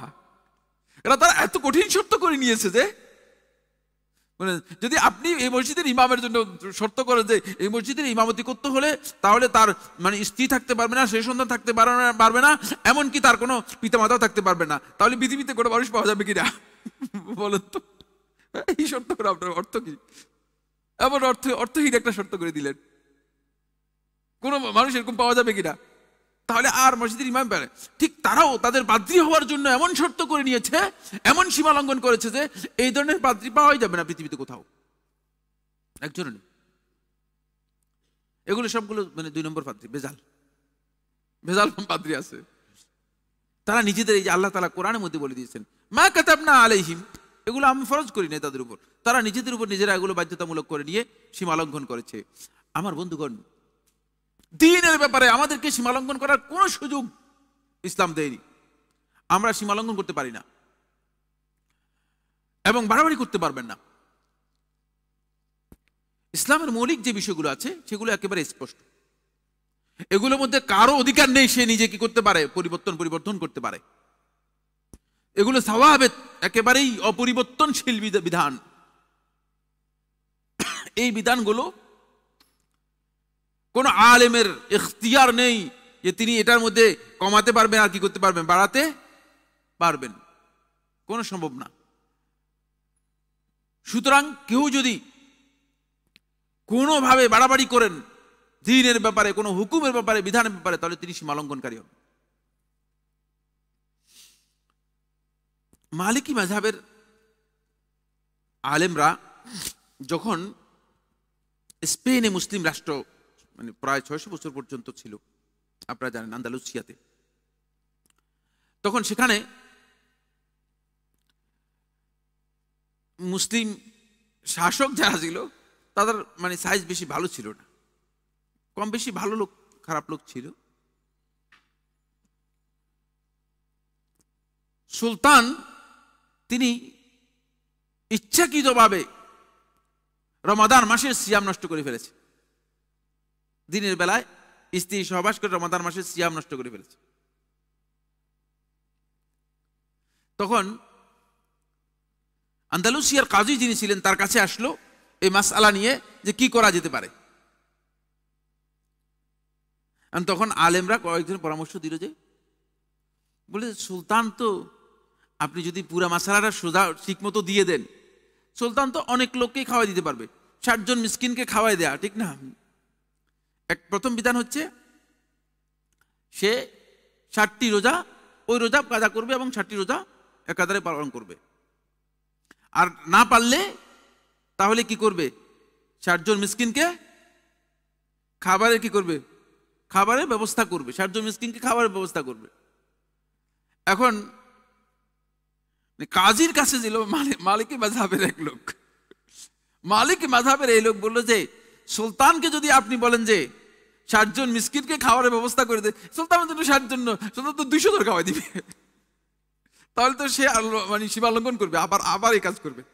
আপনি বলেন যে আপনি অবশ্যই 60টা রোজা একাধারে পালন করতে হবে, পালন না করতে পারলে আপনি গুনাহগার হয়ে যাবেন। এটা হইলে বাড়াবাড়ি, বুঝতে পেরেছেন? দিনের ব্যাপারে এই বাড়াবাড়ির সুযোগ নাই, সুলতান হোক যেই হোক। তখন আন্দালুসিয়ার কাজী যিনি ছিলেন তিনি বললেন যে মালিকি মাযহাবের ওই ইমামকে বললেন যে তুমি যে এই কথা বলেছ মানে এর তোমার দলিল কি, কিসের ভিত্তিতে বলছো? তখন বলে যে হ্যাঁ আমাদের কাছে দলিল হচ্ছে ইমাম মালিক রহমতুল্লাহ আলাইহি সাদ্দু জারিয়া একটা দলিল ব্যবহার করতেন। সাদ্দু জারিয়া হচ্ছে কোন কাজ মানুষদেরকে গুনার দিকে নিয়ে যাবে এটাকে বন্ধ করার জন্য, মানে অবরুদ্ধ করে দেওয়ার জন্য মানে কঠোরতা অবলম্বন করা, যাতে গুনাহ করতে না পারে। কারণ এখানে যদি আপনি সুলতানকে মানে শাসককে যদি বন্ধ না করেন তাহলে সে আরেকবারই কাজ করবে। বলছে না, এটা আল্লাহর বিধান নয়। আল্লাহর বিধান যেহেতু আল্লাহ তাআলা সহজ করেছেন, সুতরাং আমাকে যেটা আল্লাহর বিধান সেটাই বলে দিতে হবে। এটা হচ্ছে বললেন আহলুস সুন্নাত ওয়াল জামাতের মানহাজ। দ্বীনের ক্ষেত্রে মানে আমি একটা কঠিন বিধান দিয়ে দিলাম, আমি বিধানটাকে কঠিন করলাম, এটা কিন্তু ইসলামের বিধান নয়। এটা কিন্তু জানতে হবে আমাদেরকে।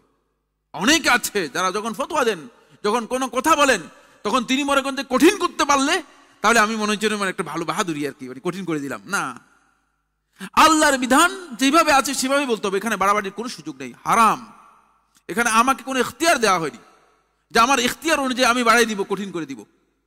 আমি আপনাকে কঠিন করে দেওয়ার কোনো অধিকার রাখি না। তাহলে এই কঠিন করা আমার জন্য কঠিন হয়ে যাবে, আল্লাহ রাব্বুল আলামিন এটা কঠিন করে দিবেন। এই কারণে আল্লাহ রাসূল সাল্লাল্লাহু আলাইহি ওয়াসাল্লাম দ্বীনের ব্যাপারে কঠিন করতে নিষেধ করেছেন। কোনোভাবেই শরীয়তের কোনো বিধানকে কঠিন করা যাবে না, বরং মধ্যম পন্থা অবলম্বন করতে হবে। এক্ষেত্রে উবাই ইবনে কাব রাদিয়াল্লাহু তাআলা আনহু থেকে বর্ণনা করেছেন শেখুল ইসলাম ইবনুল কাইয়্যিম রাহমাতুল্লাহি ইগাসাতুল আহফানের মধ্যে তিনি বলেন, আলাইকুম বিসসাবিলি ওয়াস সুন্নাহ, তোমরা যদি ইবাদত এবং দ্বীনের মৌলিক বিষয়গুলোর ক্ষেত্রে মধ্যম পন্থা এবং সুন্নাহ অনুসরণ করতে চাও তাহলে তোমাদের আলাইকুম বিসসাবিলি ওয়াস সুন্নাহ, তোমরা রাস্তা এবং সুন্নাহ এই দুইটাকে নিজেদের জন্য বাধ্যতামূলক করে নাও।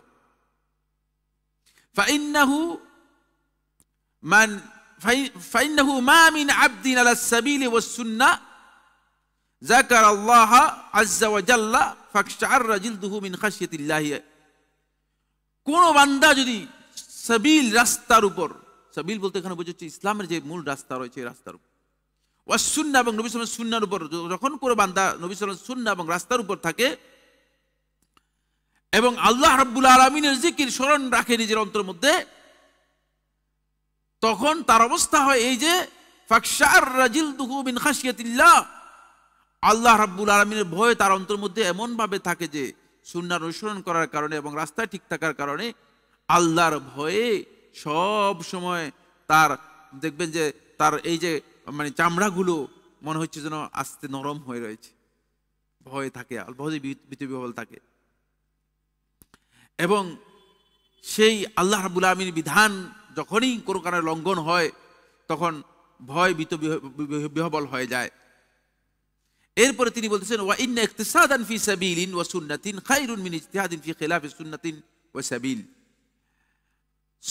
আল্লাহর রাস্তায় থেকে, সুন্নাতের উপর থেকে তুমি যদি সামান্য ইবাদত করো, তুমি যদি মধ্যম পন্থা অবলম্বন করে ইবাদত করো, এটা তোমার জন্য উত্তম। মিন ইজতিহাদিন ফি খিলাফি সাবিলিন ওয়া সুন্নাহ, সুন্নাহর পরিপন্থী আল্লাহর দেখানো যে রাস্তা আছে এই রাস্তার পরিপন্থী অনেক বেশি ইবাদত করার চেয়ে, কারণ এগুলো অনেক বেশি ইবাদতের দরকার। ইবাদতের কোয়ান্টিটি আমাদের কাছে মতলুব না, সুন্নাহর কাছে মতলুব না। মানে আপনি কি ডেলি 100 রাকাত নফল নামাজ পড়েছেন, এটা মতলুব না, এটা উদ্দেশ্য না। উদ্দেশ্য হচ্ছে আপনি আসলে এই পুরা দিনই আল্লাহ রাব্বুল আলামিন বিধানের আনুগত্যের মধ্যে আছেন কিনা, এটা হলো উদ্দেশ্য। সেখানে যদি আপনি 5 ওয়াক্ত শুধুমাত্র 17 রাকাত সালাত আদায় করে থাকেন কিন্তু আল্লাহর বিধান থেকে বাহির না হন, এটা আপনার জন্য উত্তম। আপনি যদি 100 রাকাত নফল নামাজ পড়ে আল্লাহর বিধান থেকে লঙ্ঘন করেন, সুন্নাহর পরিপন্থী কোন আমল করে দেন।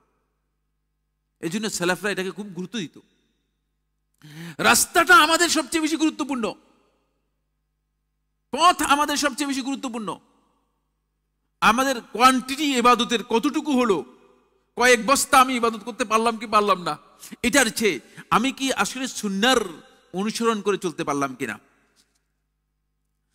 সুতরাং উবাই ইবনে কাব রাদিয়াল্লাহু আনহু বলেন, ফাহরিসু ইযা কানাত আমালুকুম ইকতিসাদান, সুতরাং তোমাদের কাজ যখন, তোমাদের আমল যখন মধ্যম পন্থায় হবে, তোমরা এইভাবে সতর্কতা অবলম্বন করবে এবং গুরুত্ব আরোপ করবে, আন তাকুনা আলা মানহাজিন আম্বিয়া ওয়া সুন্নাতিহিম, যাতে করে তোমাদের আমলগুলো সবগুলো নবী এবং রাসূলদের সুন্নাত এবং তাদের তরিকা অনুযায়ী হয়। এটা হচ্ছে তোমাদের সবচেয়ে বেশি গুরুত্বপূর্ণ। এবং সালাফগণ এই ক্ষেত্রে সবচেয়ে বেশি গুরুত্ব দিতেন যে কাজটাকে, সেটা হচ্ছে আমার ইবাদতটা, আমার আমলটা সুন্নাহ অনুযায়ী হচ্ছে কিনা, আমল এর মধ্যে মধ্যম পন্থা ঠিক আছে কিনা, আমল অতিরিক্ত হোক, এটা তাদের কাছে অনেক বেশি গুরুত্বপূর্ণ ছিল না। কিন্তু আজকে আমরা দেখতে পাই যে বিষয়টি, সেটা হলো এই, আমাদের সমাজে বুজুর্গির একটা মানদণ্ড তৈরি করে নেওয়া হয়েছে যে কে কত বেশি নফল ইবাদত করলো। নফল ইবাদত আল্লাহ তাআলা ভালোবাসার, এর মাধ্যমে আল্লাহ তাআলা ভালোবাসা পাওয়া যায়, এটা কোনো সন্দেহ নেই। কিন্তু যদি নফল ইবাদতের সাথে আপনার সুন্নাহর যে সম্পর্ক আছে, এই সম্পর্ক যদি নষ্ট হয়, তাহলে কিন্তু আপনি এই নফল ইবাদতের মাধ্যমে আপনি আল্লাহ তাআলার ভালোবাসা সেভাবে লাভ করতে পারবেন না। এই জন্য প্রত্যেকটি ইবাদতের মধ্যে খেয়াল রাখতে হবে আমাদেরকে, যে কাজগুলো করতে হবে সুন্নাহকে, কোরআন এবং সুন্নাহকে আমাদেরকে প্রথমে আঁকড়ে ধরতে হবে এবং সেই অনুযায়ী আমাদের প্রত্যেকটি ইবাদতকে কি করতে হবে, তৈরি করতে হবে। বন্ধুগণ, আল ইতিসাম বিস সুন্নাহ, সুন্নাহকে অনুসরণ করা, এটি হচ্ছে সালাফদের অন্যতম মানহাজ। ফলে আমরা এখানে প্রথমে 8টি পয়েন্টে কথা বলবো, যেটি সালাফগণ বলেছেন সুন্নাহর অনুসরণটা আপনাকে, আপনার ইবাদত অনেক বেশি না থাকলেও কিন্তু আপনাকে যেই ফ্যাসিলিটিস গুলো দিবে, সুবিধাগুলো দিবে, সেই সুবিধাগুলো আলোচনা করবো। 1 নম্বর সুবিধা হচ্ছে, সুন্নাহর যদি আপনি আঁকড়ে ধরতে পারেন, তাহলে মুদিল্লাতুল ফিতান, যতগুলো ফিতনা আছে, এই ফিতনার বিভ্রান্তিতে আপনি পড়বেন না, বেঁচে যাবেন। ফলে আজকে দেখবেন আপনি অনেকেই আছে সুন্নাহকে আঁকড়ে না ধরার কারণে তারা কিন্তু ইবাদত করতেছে কিন্তু ফিতনার মধ্যে আছে। ইমাম জুহরি রহমতুল্লাহ আলাইহি বলেন, আল ইতিসামু বিস সুন্নাতি নাজাতুম মিনাল ফিতান, তোমরা যদি সুন্নাহকে আঁকড়ে ধরতে পারো, এটা নাজাতুম মিনাল ফিতান, ফিতনা থেকে তোমাদের বাঁচার পথ হয়ে যাবে। আমাদের অনেক আলেম ওলামাও আছেন আসলেই এই যে ফিতনায় নিমজ্জিত, এরা বুঝেন না কোনটা ফিতনা কোনটা ফিতনা নয়। ফিতনা কাকে বলা হয় আপনারা কি বলতে পারবেন? কেউ একজন আমাকে ফিতনা কাকে বলে বলতে পারবেন? দেখি, একজনও বলতে পারবে না। ফিতনা কাকে বলে কে বলতে পারবেন? এদিকে একজন বলেন। না,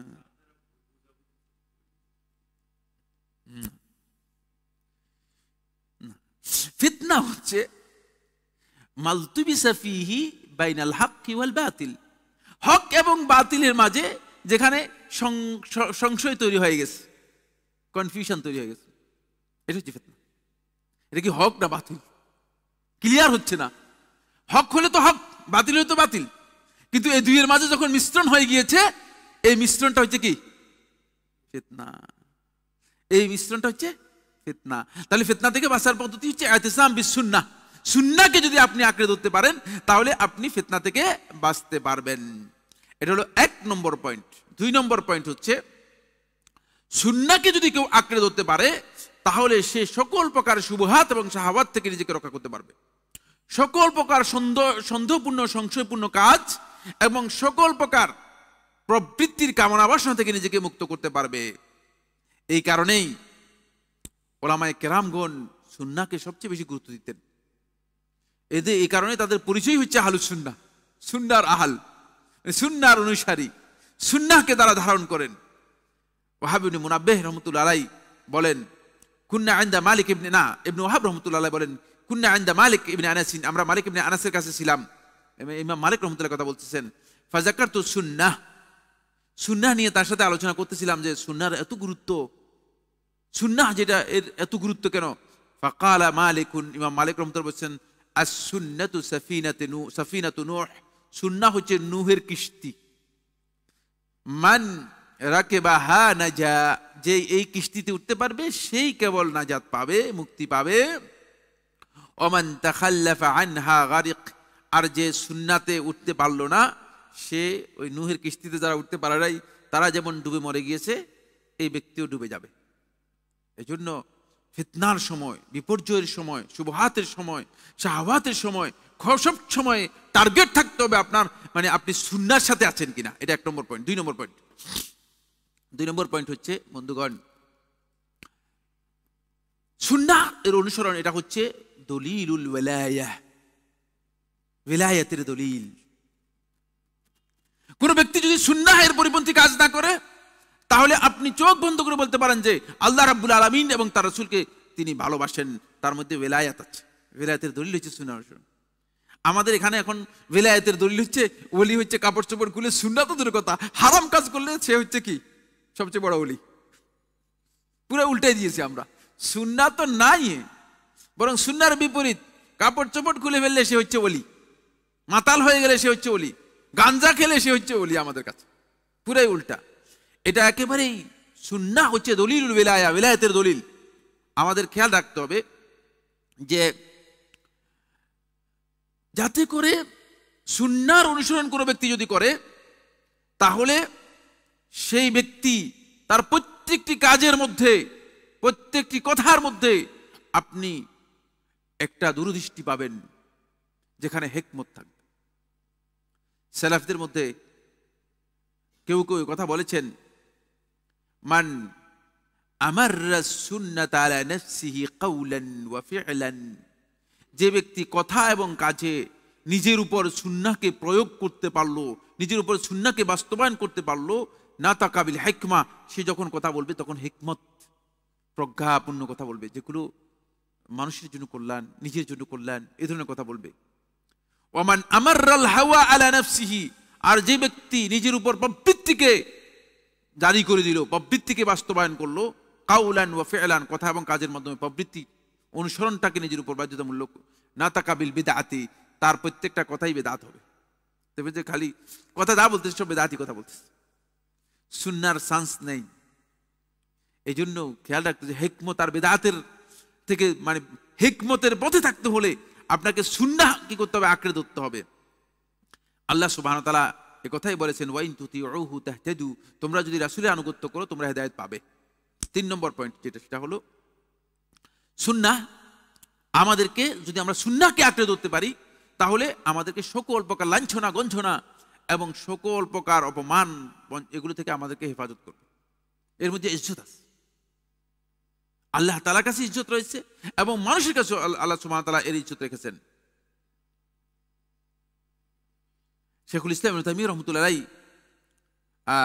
আসলু আহলি সুন্নাহ এর মধ্যে এই বিষয়টি উল্লেখ করে তিনি বলেন যে সুন্নাহর অনুসারী যারা আছেন তারা যখনই দ্বীনের ব্যাপারে কোনো কথা বলবেন তখনই তারা দ্বীনের প্রত্যেকটি কথা আল্লাহ রাসূল সাল্লাল্লাহু আলাইহি ওয়াসাল্লাম যেভাবে করতে বলেছেন সেভাবে বলবেন এবং রাসূলুল্লাহ সাল্লাল্লাহু আলাইহি ওয়াসাল্লামের আগ বাড়িয়ে অতিরিক্ত কথা বলবেন না।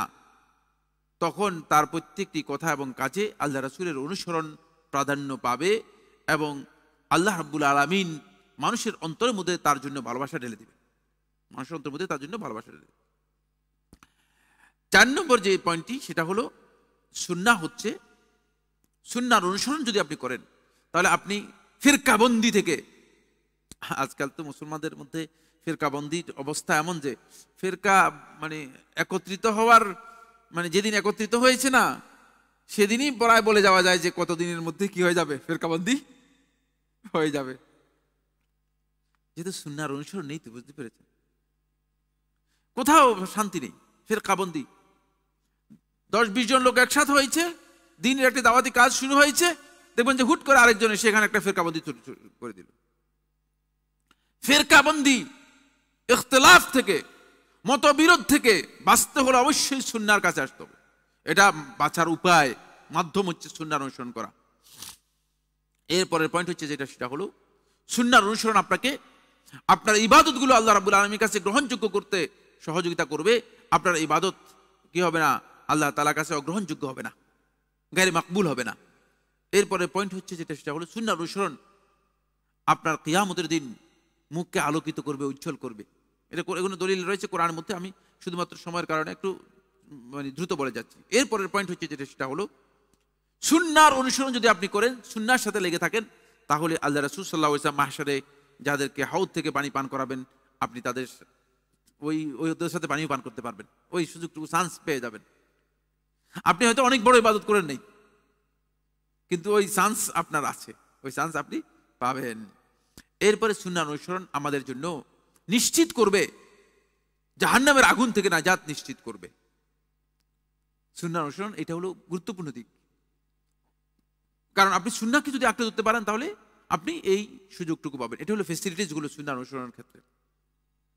এবার আমরা যে পয়েন্টগুলো নিয়ে আলোচনা করব সেটা হলো সুন্নাহর অনুসরণের ক্ষেত্রে কি কি কাজ আমাদেরকে সহযোগিতা করবে, যা শুধুমাত্র কাজগুলো বলে দিচ্ছি, যেই কাজগুলো আমাদেরকে সহযোগিতা করবে। প্রথম হচ্ছে, আপনাকে সুন্নাহর অনুসরণ করার জন্য আপনার অন্তরে দৃঢ় একটা প্রত্যয় থাকতে হবে যে আমি সুন্নাহর অনুসারী থাকতে চাই। কোনো প্রকারের বেদাতি কাজ আমার থাকবে না, আপনার ইচ্ছা না থাকলে হবে না, আপনাকে ইচ্ছা করতে হবে। এবং এই মনোবল এবং ইচ্ছা এর উপর অবিচল থাকা, এটা বান্দার কামালিয়তের দলিল। বুঝতে পেরেছেন? শেখুল ইসলাম ইবনুল কাইয়িম রাহিমাহুল্লাহ তাআলা তারিকুল হিজরাতাইনের প্রথম খণ্ডের 401 এবং 400 থেকে 401 এই পৃষ্ঠার মধ্যে বলেন, কামালুল আবদি বিল আজিমাতি ওয়াস সাবাত, বান্দার কামালিয়তের লক্ষণ হচ্ছে সে তার দৃঢ় মনোবলের উপর থাকবে, সে সংকল্প আল্লাহ তাআলার বিধানের উপর সংকল্পবদ্ধ থাকবে। ফামান লাম ইয়াকুল্লাহু আজিমাতুন, আর দ্বীনের অনুসরণের ক্ষেত্রে, সুন্নাহ পালনের ক্ষেত্রে যার কোন ধরনের দৃঢ় মনোবল থাকবে না, ফাহুয়া নাকিস, সে সব সময় অপরিপূর্ণ থেকে যাবে, তার কামালিয়ত আসবে না। ওয়ামান কানাত লাহু আজিমাতুন, সুন্নাতের অনুসরণের ক্ষেত্রে যার দৃঢ় মনোবল থাকবে, ওয়ালাকিন লা সাবাতা লাহু আলাইহা, কিন্তু দৃঢ় আছে কিন্তু এর উপর অবিচল থাকে না, সবসময় ঠিক থাকে না, ফাহুয়া নাকিসুন, সেই দুর্বল থাকবে, সে অপরিপূর্ণ থাকবে। ফাইজান দাম্মা সাবাতু ইলাল আজিমাতি, যখন দৃঢ় মনোবল এবং সংকল্প দুটাই একসাথে হবে, তখনই আসমারা কুল্লা মাকামিন শরীফিন ওয়া হালিন কামিল, তখনই এক ব্যক্তির অবস্থা পরিপূর্ণতা লাভ করবে। এজন্য কামালিয়তের বান্দার দলিল হচ্ছে যে বান্দা তার সংকল্পে দৃঢ়বদ্ধ হবে এবং সে দৃঢ় মনোবল নিয়ে কাজ করবে। 2 নম্বর পয়েন্ট হচ্ছে যেটা, সেটা হলো যে সুন্নাহর অনুসরণকারী ব্যক্তি কখনো ইবাদতের ক্ষেত্রে এমন কোন সিদ্ধান্ত নিবে না যে সিদ্ধান্ত তার ইবাদতকে কি করে দিতে পারে, ইবাদতকে কঠিন করে দিতে পারে।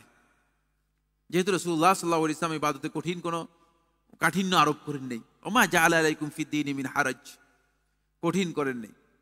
ফলে আয়েশা রাদিয়াল্লাহু তাআলা বর্ণনা করেন, তিনি বলেন রাসূলুল্লাহ সাল্লাল্লাহু আলাইহি ওয়াসাল্লামকে যখন প্রশ্ন করা হয়েছে আইয়ুল আমালি আহাব্বু ইলাল্লাহ, আল্লাহর কাছে কোন কাজটি সবচেয়ে বেশি প্রিয়, ক্বালা আদওয়ামুহা, যেটা নিয়মিত বান্দা করে থাকে, ওয়া ইন কাল্লা, যদিও কম হয়, অনেক বেশি নয় কিন্তু নিয়মিত হতে হবে।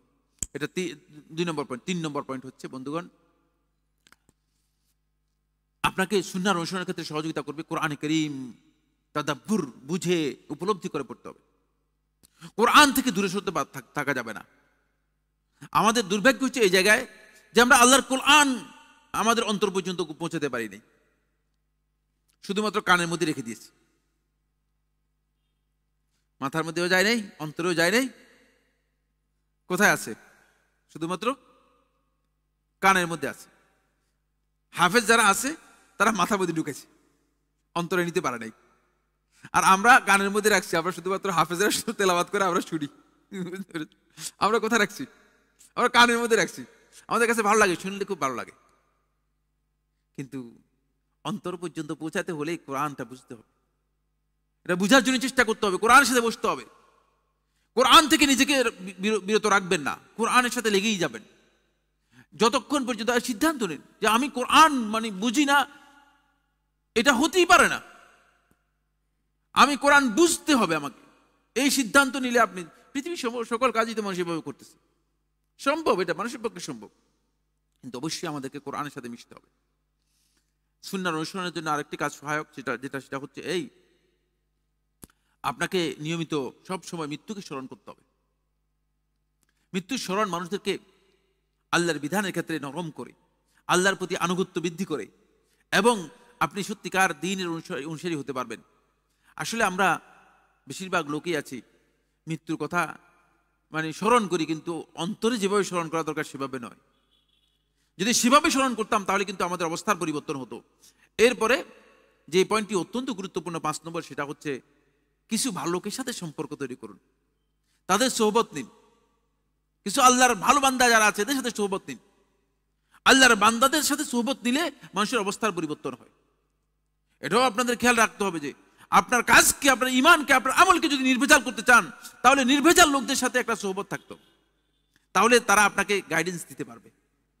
আমরা মানে দেখা যায় যে অনেক সময় যখন আমরা লোকদেরকে বলেছি যে আপনি পীরের মুরিদ হতে পারবেন না, আমরা যখন লোকদেরকে বলেছি যে আপনারা মানে এই মানে কোনো লোককে আপনারা অন্ধ অনুসরণ করতে পারবেন না, তারা সেখান থেকে এমন অর্থ নিয়েছে যে কোনো আলেমদের সাথে সম্পর্ক রাখা যাবে না, কারণ সম্পর্ক রাখলে যদি মানে অসুবিধা হয়ে যায়। না, এখানে খেয়াল রাখতে হবে আপনি অবশ্যই একজন যোগ্য আলেমদের যখন সোহবত নেবেন, তাদের সাথে কিছু সময় দিবেন, তাদের সাথে কিছু উঠা বসা করবেন, তখন আপনার অবস্থার মধ্যে পরিবর্তন আসবে। সালাফগণ তাদের সালফে সালিহিনদের যারা তাদের পূর্ববর্তী অনুসারী ছিলেন, তাদের মধ্যে যারা সত্যের অনুসারী ছিলেন, তাদের সাথে বসতেন, তাদের কাছ থেকে সোহবত নিতেন, কারণ সোহবতের মাধ্যমে অনেক পরিবর্তন, অনেক অবস্থার পরিবর্তন তারা লক্ষ্য করতেন। এরপরের পয়েন্ট হচ্ছে সেটা হলো সালাফদের ইতিহাস এবং সাহাবায়ে কেরামদের ইতিহাস জানতে হবে। কিচ্ছা নয়, খেয়াল রাখবেন, মিথ্যা কিচ্ছা নয়, তো তাদের ইতিহাস আপনাকে কি করতে হবে? জানতে হবে। তাদের জীবনের মধ্যে আমাদের জন্য অনেক গুরুত্বপূর্ণ শিক্ষা আছে, এই শিক্ষাগুলো আমাদেরকে জানতে হবে। এরপরে যে পয়েন্টটি সেটা হলো 7 নম্বর। 7 নম্বর হচ্ছে আল্লাহ রাব্বুল আলামিনের কাছে দোয়া করতে হবে বেশি বেশি করে। দ্বীনের সুন্নাহর অনুসরণ করার জন্য, সুন্নাহর উপর টিকে থাকার জন্য বেশি বেশি করে আল্লাহ রাব্বুল আলামিনের কাছে দোয়া করতে হবে। রাসূলুল্লাহ সাল্লাল্লাহু আলাইহি ওয়াসাল্লাম দোয়া করতেন, ইয়া মুকাল্লিবাল কুলুব সাব্বিত কলবি আলা দীনিক, হে অন্তরগুলো পরিবর্তনকারী, আমাদেরকে আপনার দ্বীনের উপর অবিচল রাখুন।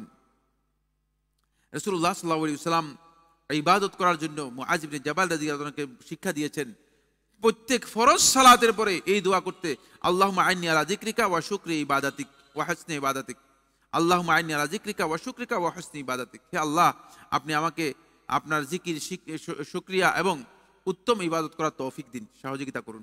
দেখছেন, এভাবে দোয়া করতেন। ফলে আমরা এই দোয়াগুলো করব। এরপরে পরের পয়েন্ট হচ্ছে 8 নম্বর পয়েন্ট হচ্ছে সেটা হলো নফল নামাজ। কিন্তু খেয়াল রাখবেন, আপনারা অনেকে আছে যে শুধু ফরজের উপর মানে ভিত্তি করে আছেন। ফরজটা হচ্ছে ডিউটি, এতে আল্লাহ তাআলার বিধানের মানে নির্দেশ পালন করলেন, কিন্তু আল্লাহ রাব্বুল আলামিনের কাছে পৌঁছতে হলে আপনাকে কি করতে হবে? নফলের সাথে একটা সম্পর্ক রাখতে হবে। এই জন্য সুন্নাহ এর দাবি হচ্ছে নফল। রাসূলুল্লাহ সাল্লাল্লাহু আলাইহি ওয়াসাল্লাম এই কারণেই ফরজ নামাজের আগে অথবা পরে সুন্নাহ পড়তেন। দেখছেন, এটা মিলিয়ে দিয়েছেন। ফরজটা হচ্ছে ডিউটি, ডিউটিটা ঠিক মতো পালন করতে হলে তাহলে আগে কি করতে হবে? আগে কিছু সুন্নাহ পালন করতে হবে, পরে কিছু সুন্নাহ পালন করতে হবে। এর পরের পয়েন্ট হচ্ছে সেটা হলো অধিক পরিমাণে আল্লাহ রাব্বুল আলামিনের জিকির করা। আল্লাহ রাব্বুল আলামিনের স্মরণটাকে নিয়মিত করতে হবে। আল্লাহ তাআলার স্মরণ যদি আপনার অন্তরের মধ্যে নিয়মিত থাকে তাহলে আপনি এই কাজে সহযোগিতা পাবেন। 10 নম্বর পয়েন্ট সেটা হলো গুনাহ থেকে নিজেকে কি করতে হবে? বিরত করতে হবে, গুনাহ থেকে দূরে সরে আসতে হবে। যদি আমরা নিজেরা গুনাহ থেকে দূরে সরে না আসতে পারি তাহলে আমরা সত্যিকারভাবে আল ইতিসাম বিস সুন্নাহ, সুন্নাহকে আঁকড়ে ধরতে পারবো না। বন্ধুগণ, সুন্নাহকে আঁকড়ে ধরা হচ্ছে নাজাতের মূল পথ। ফলে দ্বীনের উপর কেউ যদি অবিচল থাকতে চায়, অটুট এবং কোনো ধরনের দিন থেকে বিচ্যুত না হতে চায়, তাহলে তাকে তার ইবাদতের ক্ষেত্রে সালাফদের মানহাজ সেটা হলো মধ্যম পন্থা অবলম্বন করতে হবে এবং সুন্নাহ অনুযায়ী কি করতে হবে? ইবাদতকে বাস্তবায়ন করার জন্য চেষ্টা করতে হবে। আল্লাহ সুবহানাহু ওয়া তাআলা সালাফদের এই মানহাজ, এই কর্মনীতি আমাদেরকে জীবনে প্রত্যেকটি পর্যায়ে যেন আমরা পালন করতে পারি সেই তৌফিক আমাদেরকে দান করুন। আমরা যাতে সুন্নাহর সাথে সম্পৃক্ত থাকতে পারি, ইবাদত অনেক বেশি না হোক, এর আমি ফ্যাসিলিটিসগুলো বলেছি, ইবাদত অনেক বেশি না হলেও কিন্তু আপনার নাজাতের ব্যাপারে এখানে কি আছে? নিশ্চয়তা আছে। এই জন্য সুন্নাহর সাথে মিলে থাকতে পারলে আপনি কিন্তু নাজাতের নিশ্চয়তা পাবেন। যদিও আপনার হয়তো অনেক বেশি ইবাদত হবে না, কিন্তু সুন্নাহ বর্জন করে, সুন্নাহকে বাদ দিয়ে আপনি যদি ইবাদতের বিশাল বিশাল বস্তা নিয়ে আসেন, কিয়ামতের দিন হতে পারে যে সুন্নাহ অনুসরণ না করার কারণে সেই বস্তাগুলো আপনার কি হবে না? কাজে লাগবে না। কারণ অনেক কোয়ান্টিটি ইবাদতের মাতলুব নয়, আমাদের কাছে দাবি নয়। আমাদের কাছে দাবি হচ্ছে ইবাদতটা আল্লাহ রাসূল সাল্লাল্লাহু আলাইহি ওয়াসাল্লামের দেখানো যে তরিকা আছে সেই তরিকা অনুযায়ী হচ্ছে কিনা। এজন্য আল্লাহ সুবহানাহু ওয়া তাআলা আমাদের সবাইকে নবী সাল্লাল্লাহু আলাইহি ওয়াসাল্লামের সুন্নাহকে যেন আমরা আঁকড়ে ধরতে পারি, সুন্নাহর মাধ্যমে যেন আমরা আমাদের নাজাতকে নিশ্চিত করার জন্য সুন্নাহর অনুসরণকে নিশ্চিত করতে পারি। এই জন্য আমাদেরকে আল্লাহ সুবহানাহু ওয়া তাআলা তৌফিক দান করুন এবং মধ্যম পন্থা যেন আমরা অবলম্বন করতে পারি। সেটা প্রথম হচ্ছে তাওহীদের ক্ষেত্রে, ঈমানের ক্ষেত্রে, আল্লাহ রাব্বুল আলামিনের নাম এবং গুণাবলীর ক্ষেত্রে, ইবাদতের ক্ষেত্রে এবং হালাল যে সমস্ত কাজ আছে খাবার দাবার সহ এগুলোর ক্ষেত্রেও কিন্তু আল্লাহ তাআলা আমাদেরকে মধ্যম পন্থা অবলম্বন করতে বলেছেন এবং অপচয় করতে নিষেধ করেছেন। আল্লাহ সুবহানাহু ওয়া তাআলা আমাদের সবাইকে তৌফিক দান করুন। যদি কোনো প্রশ্ন থাকে আসতে পারেন। হচ্ছে আমরা কি কতক্ষণ সময় আছে জামাতের? আমরা কি গিয়ে নামাজ পড়তে? ঠিক আছে, তাহলে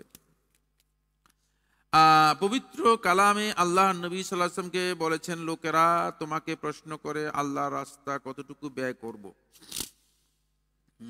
তারপর আল্লাহ বলেন, তোমরা তোমাদের প্রয়োজনের অতিরিক্ত অংশ ব্যয় করো। আবার 2.5% যাকাত ফরজ করা হয়েছে, কিন্তু অনেকের এত সম্পদ যে 2.5% যাকাত আদায় করলেও প্রয়োজনের অতিরিক্ত সম্পদ থেকে যায়। অনুগ্রহ করে ব্যাখ্যা করবেন। আলহামদুলিল্লাহ, ধন্যবাদ আপনাকে। আপনি যে প্রশ্নটি করেছেন সেটা হচ্ছে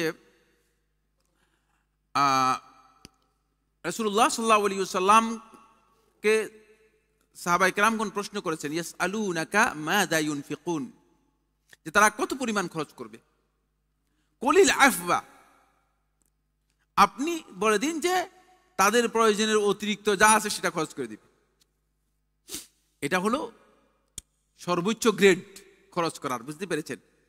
এটা খরচ করার সর্বোচ্চ গ্রেড। কারণ আপনাকে খরচ করার ইখতিয়ার দিয়েছে, সর্বোচ্চ গ্রেড হচ্ছে আপনি এতটুকু গ্রেড, মানে আপনার প্রয়োজনীয় অতিরিক্ত যা আছে খরচ করে দিতে পারবেন।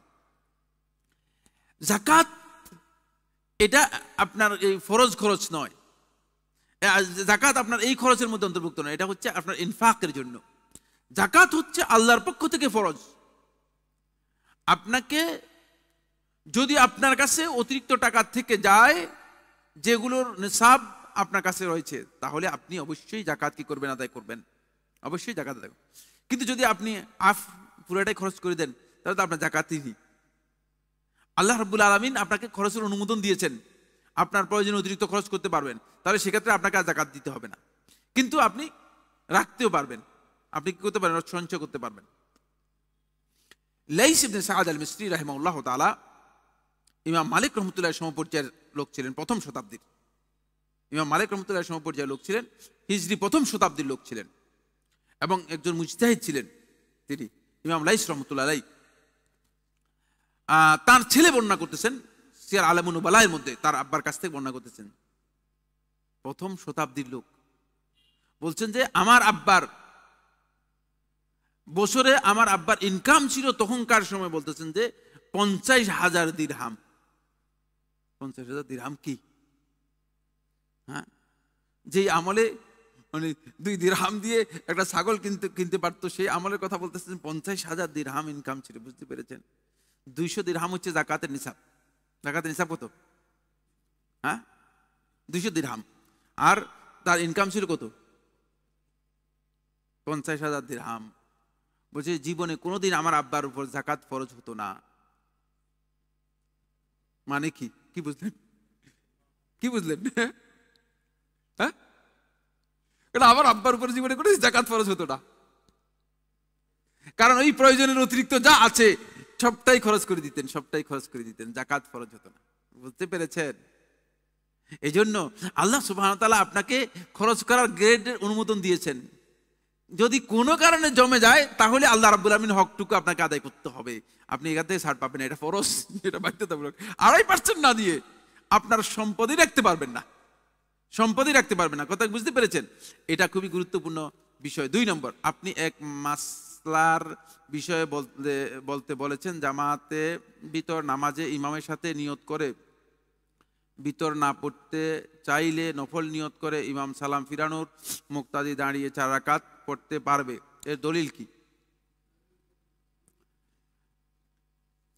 মানে আপনি যেটা প্রশ্ন করেছেন সেটা হচ্ছে যে আমি কোনো এক মাসালায় বলেছি জামাতে ইমামের সাথে বিতিরের নামাজ যদি কেউ পড়তে না চান তাহলে তিনি নিয়ত করে, নফল নামাজের নিয়ত করে তিনি কি করতে পারবেন? ইমামের পিছনে পড়তে পারবেন। ইমামের পেছনে তিনি যে নামাজ পড়তেছেন এগুলো সব নফল নামাজ। নফল নামাজ যদি ইমামের পিছনে 2 রাকাত পড়া জায়েজ হয় তাহলে 3 রাকাত পড়াও জায়েজ। 3 রাকাত পড়া যদি জায়েজ হয় তাহলে 4 রাকাত পড়াও কি জায়েজ। যেহেতু নফল নামাজ, রাতের নামাজ ইমামের পেছনে রাসূলুল্লাহ সাল্লাল্লাহু আলাইহি ওয়াসাল্লাম জায়েজ করে দিয়েছেন, সুতরাং এটা 3 রাকাত পড়াও জায়েজ, 4 রাকাত পড়াও কি জায়েজ। এটা তো মানে কমন দলিল, কমন দলিল। রাসূলুল্লাহ সাল্লাল্লাহু আলাইহি ওয়াসাল্লাম অনুমোদন দিয়েছেন নফল সালাত যদি কেউ ইমামের পিছনে পড়তে চায় তাহলে ইমামের পিছনে পড়তে পারবে। আর সেই দলিলের ভিত্তিতেই এখানে 4 রাকাত আপনি পড়তে পারবেন। 4 রাকাত পড়ার ক্ষেত্রে আপনার অতিরিক্ত 1 রাকাত পড়লেন, আর কিছুই নয়। বিচার দিবসে আল্লাহ তাআলা সূরা রহমান তিলাওয়াত করে শোনাবেন, এ কথা না, এর কোনো ভিত্তি নেই। যদি শুনান তো ভালো, আল্লাহর কাছে শুনলেন ভালোই লাগবে। আপনাদের কেমন লাগবে? হ্যাঁ, এর চেয়ে কিন্তু না, এরকম কোনো হাদিস সাব্যস্ত হয় নাই। যদি হাদিস সাব্যস্ত হতো তাহলে বলতাম যে হাদিস সাব্যস্ত হয়েছে। না, এর ধরনের কোনো হাদিস সাব্যস্ত হয়নি যে আল্লাহ সুবহানাহু ওয়া তাআলা কি করবেন, সূরা আর রহমান পড়ে শোনাবেন। কিন্তু আল্লাহ রাব্বুল আলামিন যদি শুনান তো আলহামদুলিল্লাহ, অনেক ভালো। আসসালামু আলাইকুম। ওয়া আলাইকুম সালাম। ফরজ সালাতের জন্য বাসা হতে উযু করে মসজিদে আসা হজের সমান ফজিলত হাদিস বলেছেন। হাদিস নাম্বারটা জানালে আমি কোথাও বললে যেন রেফারেন্স দিতে পারি। হাদিস নাম্বার তো সেখানে আমি বলে দিয়েছি, আপনাদেরকে হাদিস নাম্বার বলে দিয়েছি আমি। আমার ওই আলোচনার মধ্যে আপনি পেয়ে যাবেন হাদিস নম্বরটা, সেখানে বলাই আছে। একেবারেই সহিহ হাদিস, একেবারেই সহিহ হাদিস, হাদিস নাম্বার বলা আছে। কোরআনকে কোরআনের ভাষায় বোঝা কি ওয়াজিব নাকি অনুবাদ বুঝলেও হবে? ওয়াজিব হওয়ার দলিল কি? প্রথম কথা হচ্ছে, কোরআনকে যদি আপনি কোরআনের ভাষায় না বুঝেন তাহলে কোরআন আপনি বুঝতে পারবেন না, ভুল বুঝবেন।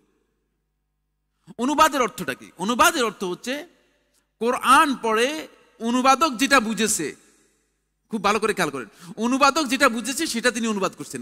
ঠিক বুঝতে পেরেছেন কিনা? এখন অনুবাদক যদি ভুল বুঝে তাহলে আপনি অনুবাদক যেটা লিখছে সেটা কি করেছে, সেটা ভুল হয়ে গেছে, ঠিক না? এরপরে আপনি যখন অনুবাদ পড়লেন, খুব ভালো করে খেয়াল করেন, আপনি যখন অনুবাদ পড়লেন, অনুবাদ পড়ে আপনি অনুবাদকের কথা না বুঝে আপনি আপনারটা বুঝেছেন। এখানে কয়টা ভুল হচ্ছে? 2টা ভুল হচ্ছে। একটা হচ্ছে প্রথমে অনুবাদ বুঝতে গিয়ে কিছু ভুল হয়েছে, তারপরে সেকেন্ড অনুবাদকে একটা লিখেছেন, যেটা যা বুঝছেন সেটা লিখেছেন, লিখতে গিয়েও ভুল হতে পারে, বাকি লিখতে ভুল হয় নাই। আমি মনে করলাম যে অনুবাদক যেটা বুঝেছেন আপনি যখন পড়েছেন, আপনি পড়তে গিয়েও ভুল বুঝছেন। এবার আপনি কতগুলো ভুলের মধ্যে পড়ে গেলেন। এই জন্য কোরআন তো আল্লাহর কালাম, এটা তো আমাদের কাছে হেফাজত করা হয়েছে, অক্ষরে অক্ষরে হেফাজত করা হয়েছে। হেফাজত করা হয়েছে অক্ষর অক্ষরে কেন? যাতে করে আমি বুঝতে পারি। নাহলে তো কোরআনে আরবির দরকার নেই। পৃথিবীর কোনো কিতাব নেই, আসমানে একটি কিতাবও আজকের দিন পর্যন্ত সংরক্ষণ করা হয় নাই যেগুলো অক্ষর অক্ষর সব আছে। তাওরাত কোন ভাষায় অবতীর্ণ হয়েছে? তাওরাত কি আছে? নাই। ইনজিল কোন ভাষায় অবতীর্ণ হয়েছে? ইনজিল কি আছে? নাই। সুতরাং কোরআন রাখাই হয়েছে এই জন্য যাতে করে আমরা কোরআনটাকে কি করতে পারি, আল্লাহর কথাটা, আল্লাহর কালামটা আল্লাহর ভাষায় বুঝতে পারি। আর আমার আল্লাহর কথা আপনার কাছে যদি প্রিয় না হয়, আপনি অনুবাদকের কথা প্রিয় হবে কোত্থেকে? প্রশ্নই আসে না। আমার আল্লাহর কথা যখন শুনবেন তখন দেখবেন যে এমনিতেই অন্তর পরিবর্তন হয়ে যাবে, কারণ এটা অন্তরের উপর কাজ করে। এটা কিসের উপর কাজ করে? এটা অন্তরের উপর কাজ করে। পৃথিবীর সমস্ত ক্ষেত্রে আমার আল্লাহর কালাম, আল্লাহর কথা সমস্ত ক্ষেত্রে কাজ করবে। সুতরাং এটাই আপনাকে দেখবেন যে ব্যবহৃত। এই জন্য আমাদেরকে কোরআন বুঝতে হবে কোরআনের ভাষায়, কোরআন যেভাবে বলেছে সেভাবে। মাঝখান দিয়ে ৩-৪ জনের বুঝ নিয়ে আপনি যদি বোঝার চেষ্টা করেন তাহলে আপনি বুঝতে পারবেন না। যেমন কোরআনের সর্বপ্রথম অনুবাদ করেছে ইংলিশে আবুল আসাদ, না? আপনারা জানেন না? হ্যাঁ, সর্বপ্রথম অনুবাদ করেছে, পুরাটাই ভুল অনুবাদ করেছে। সে যেটা বুঝছে, মানে সে তো ইচ্ছাকৃতভাবে ভুল করছে, আমি কথা বলতেছি না, বুঝতে পেরেছেন? পুরাটাই যা অনুবাদ করছে, পুরাটাই যা অনুবাদ করছে ভুল অনুবাদ করেছে। ফলে কোরআন থেকে যারা, ওই কোরআন থেকে যারা এখন পর্যন্ত মানে অনুবাদ নিচ্ছে এবং অনুবাদ মানুষদেরকে বুঝাচ্ছে, সব ভুল করতেছে। খেয়াল রাখতে হবে, আপনি অনুবাদক তার বুঝ কি করেছেন সেখানে উল্লেখ করেছেন, কিন্তু আপনি কি আসলে অনুবাদকের বুঝ অনুযায়ী আপনি বুঝবেন, নাকি আপনি আল্লাহর কালাম সরাসরি আল্লাহ তাআলা যেটা বুঝাচ্ছেন সেটা বুঝবেন? সেটা বুঝতে হলে আপনাকে অবশ্যই কোরআনের সাথে কি করতে হবে, মিশতে হবে। আসসালামু আলাইকুম। ওয়ালাইকুম সালাম। শেখ সাহাবায়ে কেরাম খারাপ লাগলে মসজিদে চলে আসতেন, কিন্তু আমাদের মসজিদে নামাজের সময় ব্যতীত এটা কিচ্ছু আমার করার নেই। মসজিদে মোবাইল মসজিদের এসি চুরি হয়ে যাবে, মসজিদের ফ্যান চুরি হয়ে যাবে, মসজিদের লাইট চুরি হয়ে যাবে, এই জন্য মসজিদ বন্ধ করে দিচ্ছে। এখন কি করবো আমরা? তবে কোনো সন্দেহ নেই, মসজিদ বন্ধ করা এটা আসলে মসজিদের আমাদের আলোচনায় আসবে। এটা মসজিদ কমিটির আলোচনা যখন আমরা করব, যদি আমি জীবিত থাকি ইনশাআল্লাহ তাআলা এই আলোচনা কমপ্লিট হলে আপনারা সব পেয়ে যাবেন। সে আলোচনার মধ্যে আসবে, মসজিদ কমিটির দায়িত্ব এই আলোচনার মধ্যে আসবে, বুঝতে পেরেছেন? এখন আমি যেখানে নামাজ পড়ি সেখানে আমার এই পর্যন্ত মানে জুতা যা ছিল সবগুলো চুরি হয়ে গেছে। পরে বলছি যে না, এবার পুরান জুতা আছে যা সেগুলোই ব্যবহার করবো, আর জুতা কিনবো না, জুতাই কিনবো না, বুঝতে পেরেছেন? তো এখন এটা কি মসজিদ কমিটি আমার জুতা দিবে, না মসজিদে ইমাম সাহেব জুতা দিবে? এই তোমরা ইমাম সাহেবরা দিবা? হ্যাঁ, তো কে দিবে এটা? বুঝতে পেরেছেন? এগুলো আলোচনা হবে মসজিদ কমিটির দায়িত্ব এবং আদব নিয়ে যখন আমরা আলোচনা করব, আমরা এই বিষয়গুলো আপনাদেরকে দৃষ্টি আকর্ষণ করবো, আপনাদের সাথে কথা বলবো, বুঝতে পেরেছেন? এখানে দায়িত্ব আছে। আসলে মসজিদগুলো বন্ধ করে দেওয়া হচ্ছে, মানুষ ইবাদত করতে চাইলেও পারবে না। একজন ব্যক্তি মনে করেন এই বাসার লোক, তিনি সফর থেকে আসছেন, খুব ভালো করে খেয়াল করেন, সফর থেকে আসছেন, আমার চলে যেতে হবে, আমি নামাজ পড়বো ওইদিকে গিয়ে। এই বাসার লোক সফর থেকে আসছেন, সুন্নাহ হচ্ছে তিনি মসজিদে এসে 2 রাকাত নামাজ পড়বেন, তারপর বাসায় যাবেন। এখন এই লোক মসজিদে আসতে পারবে? 2 রাকাত নামাজ পড়তে পারবে? পারবে না। কেমনে পারবে? পারবে না, কারণ মসজিদ তো বন্ধ। সে মসজিদ টয়লেটে গিয়ে নামাজ পড়তে হবে, তাও অনেক জায়গায় টয়লেটও খোলা থাকে না, টয়লেটও খোলা থাকে না। তো এই জন্য এগুলোর ব্যবস্থাপনা কি করতে হবে? চেঞ্জ করতে হবে, ব্যবস্থাপনা চেঞ্জ করতে হবে। হাযা সুবহানাকাল্লাহুম্মা ওয়া বিহামদিকা আশহাদু আল্লা ইলাহা ইল্লা আনতা আস্তাগফিরুকা ওয়া আতুবু ইলাইক। আসসালামু আলাইকুম ওয়া রাহমাতুল্লাহি ওয়া বারাকাতুহু। আসসালাম। এটা ঠিক আছে, ধরো।